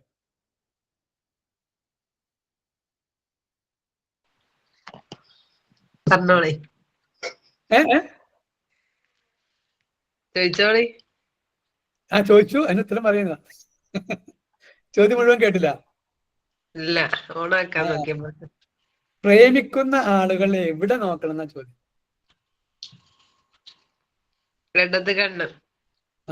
അങ്ങനെ നോക്കണം എന്നുള്ളതാണ്. അപ്പോ ഇനി ശ്രദ്ധിക്കണേ, അറിയാതെ നോട്ടം ഇങ്ങനെ വല്ലാണ്ട് പോയാൽ, പ്രത്യേകിച്ച് ഓപ്പോസിറ്റ് സെക്സിനോടാണെങ്കിൽ, അതായത് ആണ് പെണ്ണിന്റെ കണ്ണിലേക്കാ നോക്കണം, പെണ്ണ് ആണിന്റെ കണ്ണിലേക്കാ നോക്കുന്നുണ്ടെങ്കിൽ കണ്ണിന് ഇടയ്ക്കൊന്ന് താഴത്ത് നോക്കി കളം വരച്ച് കൊടുത്താൽ മതി കേട്ടോ. ക്ലിയർ ആയി നിൽക്കരുത്. ഓക്കെ, അപ്പോ പറഞ്ഞ പോയിന്റ് ഇത്രയേ ഉള്ളൂ. നമ്മൾ ഇനി അയാളോട് സംസാരിക്കുന്ന സമയത്ത് കൃത്യമായ കണ്ണിലേക്കുള്ള നോട്ടവും നല്ല രീതിയിലുള്ള, നമുക്ക് അയാൾക്ക് തോന്നണം നമ്മൾ അയാളുടെ സ്വന്തമാണ്. നമ്മുടെ സ്വന്തമായ ഒരാൾ, നമ്മളെ കുട്ടി, എന്റെ സ്വന്തം കുട്ടി എന്നോട് വന്നിട്ടൊരു കേസ് പറയുമ്പോൾ ഞാൻ എന്താ ചെയ്യുക? ആ കുട്ടിയുടെ കണ്ണിലേക്ക് നോക്കും, പറ്റുമെങ്കിൽ കൈകൊണ്ട് തലോടും. ഈ തലോടുക എന്നത് ഇവിടെ ഇല്ല. അതാണ് ഇതിന്റെ പ്രധാനം. അത് ചെറിയ കുഞ്ഞാവട്ടെ, ഞാൻ ആണാണ്, വന്നത് ആണാണ്, യെസ്, ടച്ചിങ് ഇല്ല. ഇനി നിങ്ങൾ പെണ്ണുങ്ങളാണ്, വന്ന ലേഡിയും ആണ്, നോ, ടച്ച് ഇല്ല. ആ പറഞ്ഞ പോയിന്റ് ക്ലിയർ ആയില്ലെങ്കിൽ ചോദിച്ചോളൂ. തൊടാൻ പാടില്ല വന്ന ക്ലയന്റിന്. എന്താണ് തൊടാൻ പാടില്ല എന്ന് ചോദിച്ചാൽ, നമ്മൾ ഒരാള് സങ്കടപ്പെട്ടിട്ട അവസ്ഥയിലാണ് നമ്മൾ അയാളെ തൊട്ടു എങ്കിൽ അതേ സ്ഥലത്ത് പിന്നെ നമ്മൾ എപ്പോ തൊട്ടാലും അയാൾക്ക് സങ്കടം വരും.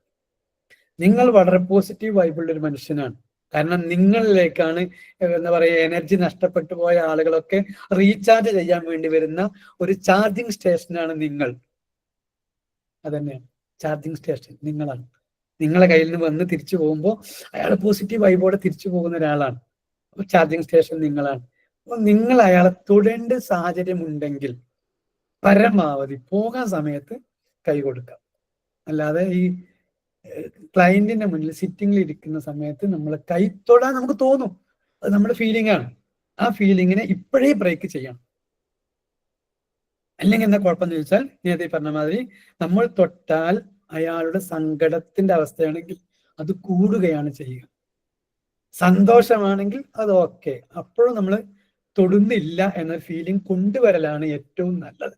കാരണം തൊടുവാൻ ഞാനിപ്പോ ഫസ്റ്റ് തന്നെ പറഞ്ഞിട്ടുണ്ടെങ്കിൽ നാളെ മുതൽ നിങ്ങൾ ക്ലയന്റ് വരുമ്പോൾ അറിയാതെ കൈ ഞങ്ങൾ പോയിക്കൊണ്ടിരിക്കും. നമ്മുടെ സ്വഭാവത്തിന്റെ പ്രകൃതത്തിന്റെ ഭാഗമാണ്. കാരണം കുട്ടികളെ സങ്കടപ്പെട്ട് വന്നൊരു കുട്ടിയെ നമ്മൾ ആശ്വസിപ്പിക്കാൻ കൈകൊണ്ട് തലോടലാണ് നമ്മുടെ മനസ്സിലുള്ളത്. അത് മറുവശത്തിൽ പറഞ്ഞു തരാം. എന്റെ കുട്ടി, ആ കുട്ടിക്ക് 2 വയസ്സ് അല്ലെങ്കിൽ 3 വയസ്സായ കുട്ടിയാണ്. കുട്ടി കളിച്ചുകൊണ്ടിരിക്കുന്നു, കുട്ടി വീണു. അച്ഛനായ ഞാൻ അല്ലെങ്കിൽ അമ്മയായ ഞാൻ എന്താ ചെയ്യുക? ഓടിച്ചെന്ന് ആ കുട്ടിയെ എഴുന്നേൽപ്പിക്കും. അല്ലേ? അങ്ങനെയല്ലേ ചെയ്യാറുള്ളത് സാധാരണ വീട്ടമ്മമാർ? ഷംല, കൊല്ലത്ത് അങ്ങനെ തന്നെയല്ലേ ചെയ്യല്?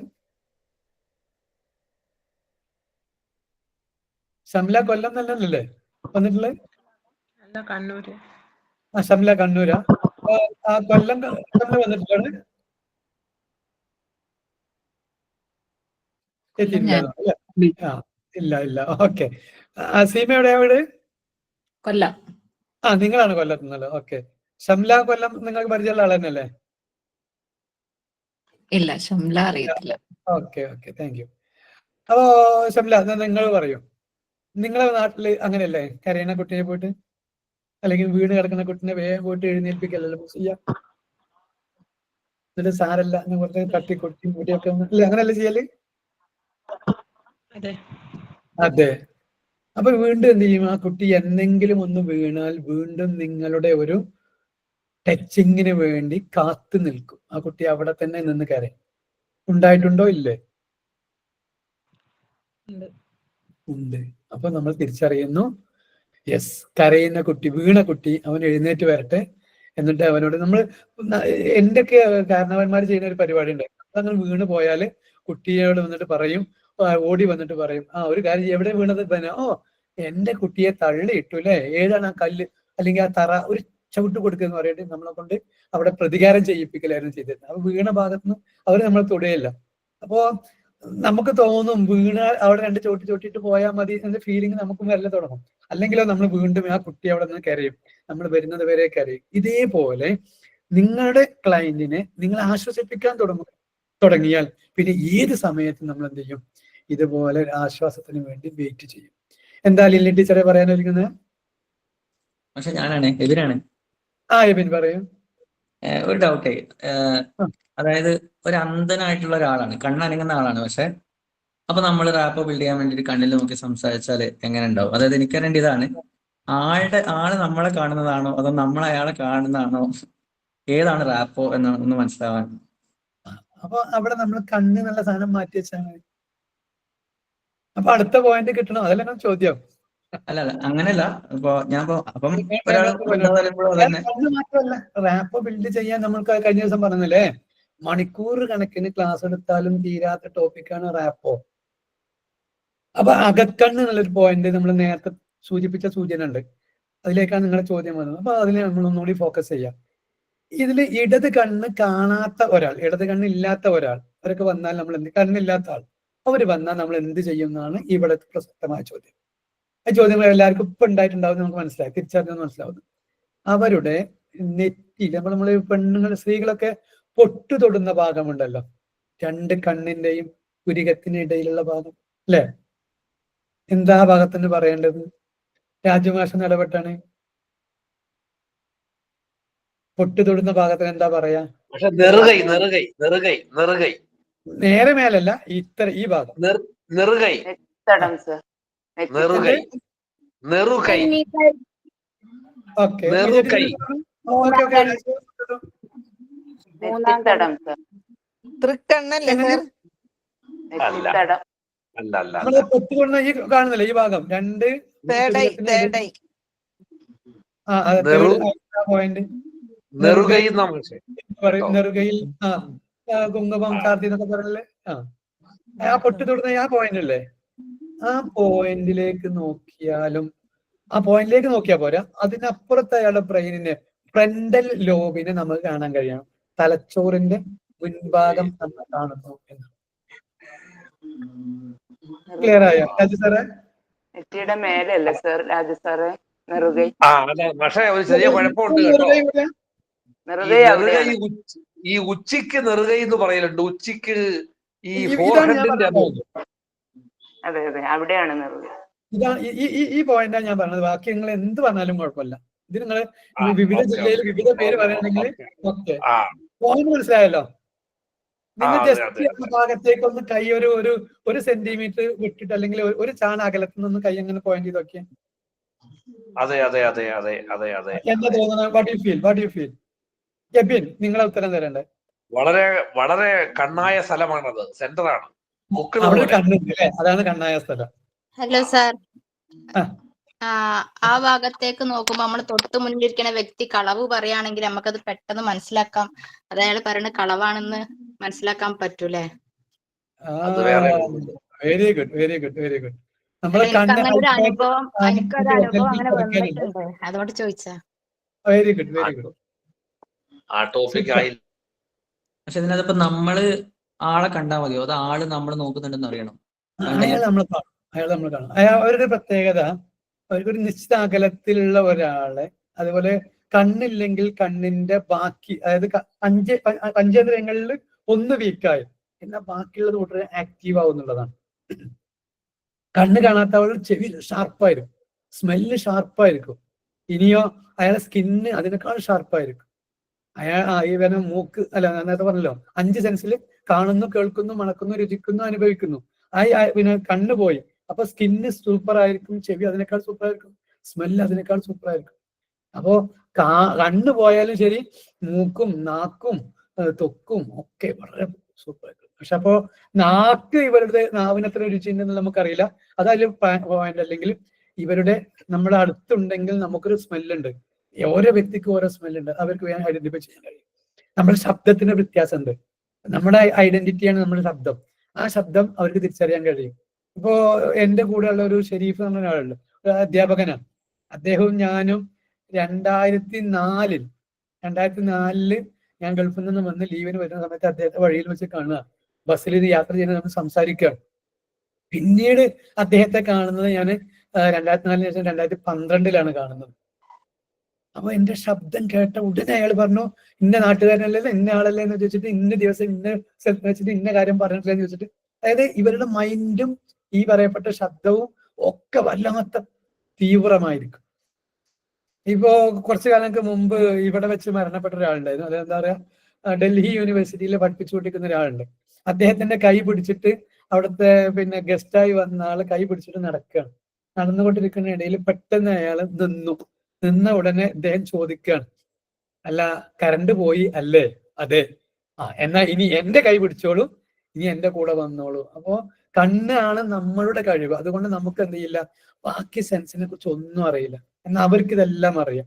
അപ്പൊ നമ്മൾ ജസ്റ്റ് അവരുമായി റാപ്പ് ബിൽഡ് ചെയ്യുന്ന സമയത്ത് ഏറ്റവും പവർഫുൾ നോട്ടമല്ല, മറിച്ച് അവരുടെ ശബ്ദത്തെ അനുകരിക്കലാണ്. എങ്ങനെ ശബ്ദത്തെ അനുകരിക്കാൻ ചോദിച്ചാൽ, ഇപ്പൊ ഞാൻ എന്നോട് സംസാരിക്കുന്നു, എന്നെ ശബ്ദം, ആ ശബ്ദത്തിന് നിങ്ങൾ മാച്ച് ചെയ്താൽ മതി. മാച്ച് ചെയ്യുക എന്നാണ് പറഞ്ഞ പോയിന്റ്. വിജയ ടീച്ചർ ക്ലിയർ ആയോ? ഓക്കെ. ഇപ്പൊ മാച്ച് ചെയ്യുക എന്നതാണ് വളരെ പോയിന്റ് ഉള്ളത്. എന്താണ് വളരെ പോയിന്റ് ചോദിച്ചാൽ, എങ്ങനെയാണോ അയാൾ സംസാരിക്കുന്നത് ആ ടോണിനെ, ആ പോസിനെ എല്ലാം, താളുണ്ടെങ്കിൽ അതിന്, ലയ ഉണ്ടെങ്കിൽ അതിനൊക്കെ അതേ രീതി. ഇപ്പൊ ഞാൻ സ്വരം താഴ്ത്തി സംസാരിക്കുമ്പോൾ നിങ്ങളും അയാളോട് സംസാരിക്കുകയാണെങ്കിൽ സ്വരം താഴ്ത്തിയിട്ട് സംസാരിക്കുക, ഹൈ പിച്ചിൽ സംസാരിക്കണമെങ്കിൽ അതിനെ ഉപയോഗിക്കുക, അയാൾ ഉപയോഗിച്ച വാക്കുകൾ ഉണ്ടെങ്കിൽ സെയിം വാക്കുകൾ നമ്മൾ റിപ്പീറ്റ് ചെയ്യുക. അതൊക്കെയാണ് അവരുമായി റാപ്പ് ബിൽഡ് ചെയ്യാനുള്ള വഴികൾ. അപ്പൊ നോട്ടം എന്നതൊറ്റ പോയിന്റ് ആണെങ്കിൽ നോട്ടത്തിന് നമ്മൾ ഫോക്കസ് ചെയ്യേണ്ടത് നെറ്റിത്തടം. അപ്പോൾ ഇനി സാധാരണ ഒരാളുമായി സംസാരിക്കുമ്പോഴും നമ്മൾ എന്ത് ചെയ്യണം? അയാളെ രണ്ട് കണ്ണിലും നോക്കണം, പുറമെ ഈ നെറ്റി. ഇപ്പൊ ഈ കണ്ണ് മുതൽ ഈ കണ്ണ് വരെ ഇങ്ങനെ, ഈ കണ്ണ് മുതൽ ഇങ്ങനെ, ഈ കണ്ണട പോലെ പരിസരത്തിന് ഒന്നിങ്ങനെ റൊട്ടേറ്റ് ചെയ്ത് നിങ്ങൾ നോട്ടത്തെ കൊണ്ടുപോയാൽ മതി. ഒറ്റ ഭാഗത്ത് നോക്കി എന്നുള്ള ഫീലിംഗ് വരാനും പാടില്ല. ഇനി നിങ്ങൾക്കറിയാം ചില ആളുകളൊക്കെ, പണ്ടത്തെ ആളുകളെ കുറിച്ച് നിങ്ങൾ വായിച്ചിട്ടുണ്ടാവും, അവരൊക്കെ ആനയുടെ മസ്തകത്തിൽ നോക്കി ചൂണ്ടുവരൽ കൊണ്ട് ചൂണ്ടി അവിടെ നിർത്തി എന്നൊക്കെ പറഞ്ഞു കേൾക്കും. അതിന്റെ പോയിന്റ് തന്നെയാണ്. അത് നമ്മുടെ പെറ്റ് അനിമൽസ് ഒക്കെ നമ്മൾ കൂടെ ഉണ്ടെങ്കിൽ നമുക്കും അതുപോലെ കൊണ്ട് നടക്കാവുന്നതും നിർത്താവുന്നതും നടത്താവുന്നതും ഒക്കെയാണ്. ക്ലിയർ ആയത് മനസ്സിലാവുന്നു. അപ്പൊ ഞാൻ ഇനി പറഞ്ഞു വരുന്ന പോയിന്റ് ഒന്നും കൂടെ, ഇന്ന് ഞാൻ പഠിപ്പിച്ച പാഠഭാഗമുണ്ട്. ഇത് നിങ്ങളുടെ ലൈഫിൽ കൊണ്ടുവരേണ്ട സാധനമാണ്. അതുകൊണ്ട് ഇന്നും നാളെയുമായിട്ട് ഒരു 5 or 10 ആളുകളുമായി നിങ്ങൾ റാപ്പ് ബിൽഡ് ചെയ്യണം, സംസാരിക്കണം, നന്നായി സംസാരിക്കണം. അവർക്ക് ഈ പറയപ്പെട്ട ക്ലയന്റിനോട് നിങ്ങൾ എങ്ങനെ ഡീൽ ചെയ്യുന്നു ആ ഒരു ഫീലിംഗ് ആയിരിക്കണം നിങ്ങളൊരു 5നും 10നും ഇടയിലുള്ള ആളുകൾ. 5ൽ കുറയാൻ പാടില്ല, 10ൽ കൂടണമെന്ന് നിർബന്ധവുമില്ല.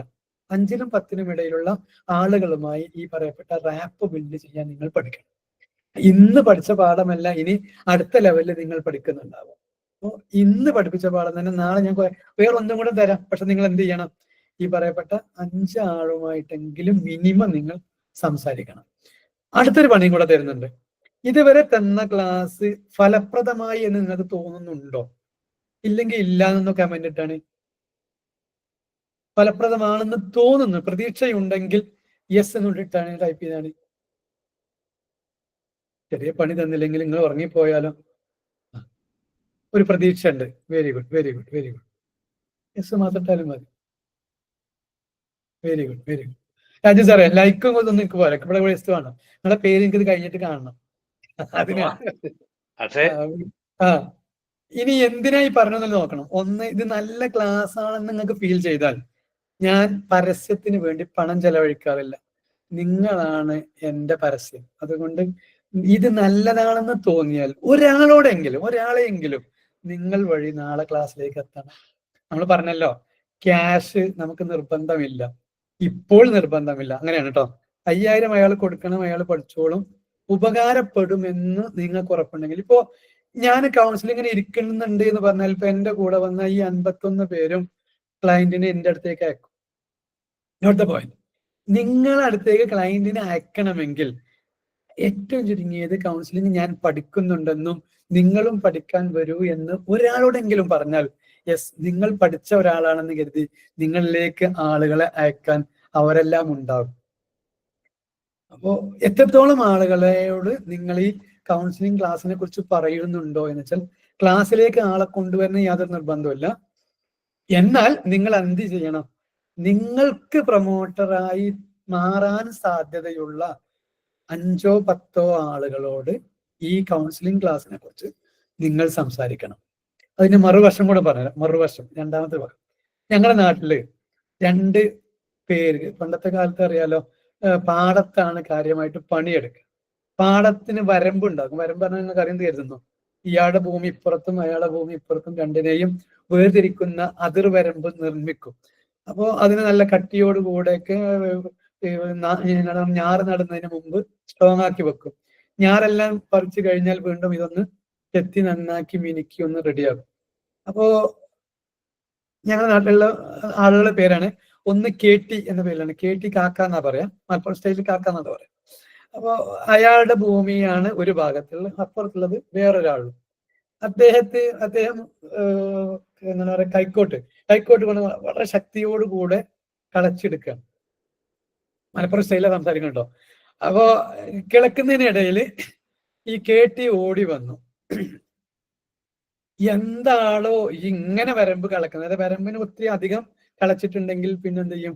അയാളുടെ ഭൂമി ഇയാളുടേതായി മാറും. അങ്ങനെ ഇവിടെ സ്ട്രോങ് കൂട്ടി അല്ലെങ്കിൽ കളക്കുമ്പോൾ കൂടുതൽ കളിച്ചിട്ടുണ്ടെങ്കിൽ പിന്നെ മണ്ണിടുമ്പോൾ കുറച്ചേ ഇടുകയുള്ളൂ. അപ്പൊ എന്ത് ചെയ്യും? സ്വാഭാവികമായിട്ടും അയാളുടെ ഭൂമി കുറയും, ഇയാളുടെ ഭൂമി കൂടും ചെയ്യും. അപ്പൊ അതില്ലാതിരിക്കണമെങ്കിൽ ഈ അതിർത്തി കിളക്കുന്ന സമയത്ത് കുറച്ച് ശ്രദ്ധയോടെ ചെയ്യാറുള്ളൂ, വളരെ സോഫ്റ്റ് ആയിട്ട് കിടക്കാവുള്ളൂ. ഇയാള് വളരെ ശക്തിയോടെ കിടക്കുന്നുണ്ട്. കേട്ടി കണ്ടു ഓടി വന്നു. വന്ന ഉടനെ നീ എന്താ ചെയ്യുന്നു എന്ന് ചോദിച്ചിട്ട് ഇയാളെ കയ്യിലുള്ള കൈക്കോട്ട് ഉപയോഗിച്ച് തിരിച്ചു പിടിച്ചിട്ട് കൈക്കോട്ടിന്റെ മണ്ട കൊണ്ട് ഈ കിളച്ചുകൊണ്ടിരിക്കുന്ന ആളുടെ തലക്കൊരട്ടി. അയാള് അപ്പൊ തന്നെ തറയിൽ വീണു, അല്ലെങ്കിൽ ചളിയിലേക്ക് ഇയാൾ വീണു. വീണ് കഴിഞ്ഞ ഉടനെ അയാൾ തല ഒന്ന് പൊക്കും. പൊക്കിയ ഉടനെ വീണ്ടും ഈ കേട്ടി എന്ന ആള് അടിക്കും, തല കൊണ്ട് ഈ കൈക്കോട്ട് കൊണ്ട് അടിക്കും. പരിസരത്തൊക്കെ ഒരുപാട് പണിക്കാരുണ്ട്, അവരെല്ലാം വന്ന് നോക്കി. കേട്ടി നീ എന്തായി ചെയ്യണം? അപ്പൊ അയാള് പറഞ്ഞ വാക്കതാണ്, അവനെങ്ങാണ്ട് എഴുന്നേറ്റാ എന്റെ മയ്യത്താണ്. എന്താ അങ്ങനെയാന്ന് വെച്ചു. ഞാന് ഒരു ദിവസമാണ് കളത്തിൽ പോയിരുന്നത്, അന്നത്തെ കളരിക്കളത്തിൽ പോയിട്ടുള്ളത്. ഇവന് ഒരുപാട് കാലം പോയ കളം ചവിട്ടിയ ആളാണ്. അവൻ അവിടുന്ന് എണീറ്റാ പിന്നെ എന്റെ മയ്യത്താണ്. അതുകൊണ്ട് അവൻ എണീക്കാതിരിക്കാനാണ് ഞാൻ ഈ തലക്ക് തല്ലുന്നതെന്ന് പറഞ്ഞു. അപ്പൊ എന്തിനാ ഈ പറഞ്ഞെന്ന് വെച്ചാല്, നിങ്ങൾ ഈ അഭ്യാസിയാണെന്ന് 2 or 3 ആൾ അറിഞ്ഞാൽ, അവർക്ക് ഒരു കേസോ അവരുടെ കുടുംബത്തിലൊരു കേസോ വന്നാൽ നിങ്ങളെ റെഫർ ചെയ്യാനുള്ള ഒരു ടെക്നിക്കാണ് ഈ പറഞ്ഞത്. അപ്പോ നിങ്ങൾ ഒന്നുകിൽ അവരെ ക്ലാസ്സിലേക്ക് ക്ഷണിക്കുക. അവര് വരണം, നമുക്ക് നിർബന്ധമില്ല, പക്ഷെ നിങ്ങൾ പഠിക്കുന്ന ഒരാളാണെന്ന് അവരറിയണം. അതോടൊപ്പം തന്നെ പറ്റുമെങ്കിൽ കഴിഞ്ഞ ക്ലാസ്സിലൊക്കെ വന്ന ആളുകളോട് നമ്മൾ പറഞ്ഞത്, നിങ്ങളുടെ സ്റ്റാറ്റസിൽ ഒരു DP-യിൽ നിങ്ങളൊരു കൗൺസിലർ ആണെന്ന് അറിയിക്കുന്ന ഒരു DP നിങ്ങൾ വെച്ച് തുടങ്ങണം. അപ്പൊ ഒരുപാട് പണി തന്നു നിങ്ങൾക്ക്. ഇന്ന് ഈ ക്ലാസ് ഇന്ന് അവസാനിക്കാൻ സമയമായി. 1 മണിക്കൂറായി. 1 മണിക്കൂറായി നിങ്ങൾക്ക് ആർക്കെങ്കിലും തോന്നിയാ? ഇല്ല മാഷേ, ഒന്നും പഠിച്ചിട്ടില്ല എന്നുള്ള ഫീലിംഗ് അല്ലേ? എന്തത് മണിക്കൂർ കണക്കിന് പോകുന്നു. നിങ്ങൾ രാജമാഷല്ല അന്ന് പറഞ്ഞത് അരമണിക്കൂർ പോരാ 1 മണിക്കൂർ വേണമെന്ന് പറഞ്ഞത്? അല്ല, 1 മണിക്കൂർ പോരാന്നാ പറഞ്ഞത്. അല്ല, അന്ന് അരമണിക്കൂർ പോരാ, അത് 1 മണിക്കൂർ വേണമെന്ന് നിങ്ങൾ പറഞ്ഞു. ഇന്ന് 1 മണിക്കൂർ കിട്ടിയിട്ട് അതേ ഫീലിംഗ് അല്ലേ നിങ്ങൾക്കുള്ളേ? യെസ്. അപ്പൊ നമ്മൾ ഇപ്പൊ തിരിച്ചറിയുന്ന കുറച്ച് കാര്യങ്ങളിലേക്ക് നമുക്കിത് ആവശ്യമാണ്. ഇതൊരു സ്കില്ലാണ്. എന്റെ സ്കില്ലിനെ പഠിക്കാൻ പോവുകയാണ്. ഇത് ഗൗരവത്തിലെ പറയണേ. എന്റെ സ്കില്ലിനെ ഞാൻ ഹൈലൈറ്റ് ചെയ്യണമെങ്കിൽ, എന്നിലേക്ക് ആള് വരണമെങ്കിൽ ഞാൻ കുറച്ച് എക്സ്ട്രാ വർക്കുകൾ ചെയ്യണം. അതിൽപ്പെട്ട ഒരു വർക്കാണ് എന്നെ ഞാൻ പരസ്യപ്പെടുത്തുക. അപ്പോൾ ഒന്ന് സ്റ്റാറ്റസ് DP ഇട്ടു എന്ന് കരുതിയിട്ട് ജോലിയിൽ, പ്രത്യേകിച്ച് നിങ്ങളൊക്കെ സർവീസിലുള്ള ചില ആളുകളുണ്ടാവും, ചില ആളുകൾക്ക് അത് ബുദ്ധിമുട്ടുണ്ടാവും. അങ്ങനത്തെ ആളുകൾ നിന്ന് ചെയ്താൽ മതി. നിങ്ങളുടെ വൈഫിന്റെയോ ഹസ്ബൻഡിന്റെയോ അവർക്കൊന്നും റിസ്ക് ഇല്ലെങ്കിൽ അവരുടെ DP-യിലെങ്കിലും നിങ്ങൾ എന്ത് ചെയ്യണം? ഇത് പരസ്യപ്പെടുത്തണം. കൗൺസിലിംഗ് എന്നൊരു വേർഡിനെ നിങ്ങളുടെ ഒരു പരസ്യം വെച്ചിട്ട്, വാചകം വെച്ചിട്ട് ചെയ്യണം. നാളെ നിങ്ങളിലേക്ക് ക്ലയൻസ് വരാൻ, എന്നാൽ നിങ്ങളുടെ ജോലിക്ക് അത് തടസ്സമാവും, നിലവിലുള്ള ജോലിക്ക് തടസ്സമാവുമെങ്കിൽ ചെയ്യണമെന്ന് യാതൊരു നിർബന്ധമില്ല. പക്ഷെ പരസ്യപ്പെടുത്താൻ പറ്റുന്ന ആളോടെങ്കിലും നിങ്ങൾ പറഞ്ഞു തുടങ്ങുക. അവർ നിങ്ങളിലേക്ക് കസ്റ്റമേഴ്സിനെ അയക്കും എന്നാണ് എന്റെ പ്രതീക്ഷ, അല്ലെങ്കിൽ എന്റെ എക്സ്പീരിയൻസ് അങ്ങനെയാണ്. ആ എക്സ്പീരിയൻസ് വെച്ച് പറഞ്ഞതാണ്. ഓക്കെ, അപ്പോ ക്ലാസ് ഇവിടെ വൈൻഡപ്പ് ചെയ്തോട്ടെ. റാപ്പോ എന്ന ടോപ്പിക്കിന്റെ കുറച്ചു ഭാഗം കിട്ടി എന്നാണ് എന്റെ ധാരണ. എന്തെങ്കിലും ഇനി ഡൗട്ട്സ് ഉണ്ടെങ്കിൽ നമുക്ക് നാളെ വീണ്ടും സംസാരിക്കാമെന്ന പ്രതീക്ഷയോടുകൂടെ ഇന്ന് ഞാൻ വീണ്ടും നിർത്താൻ പോവുകയാണ്. എപ്പോഴാ തുടങ്ങിയത്? ഇപ്പൊ തുടങ്ങി. എപ്പോഴാ അവസാനിച്ചു? ഇപ്പൊ തന്നെ അവസാനിച്ചു. ഓക്കെ, ബാക്കി വീണ്ടും പറയാട്ടോ. Okay, thank you. Thank you sir.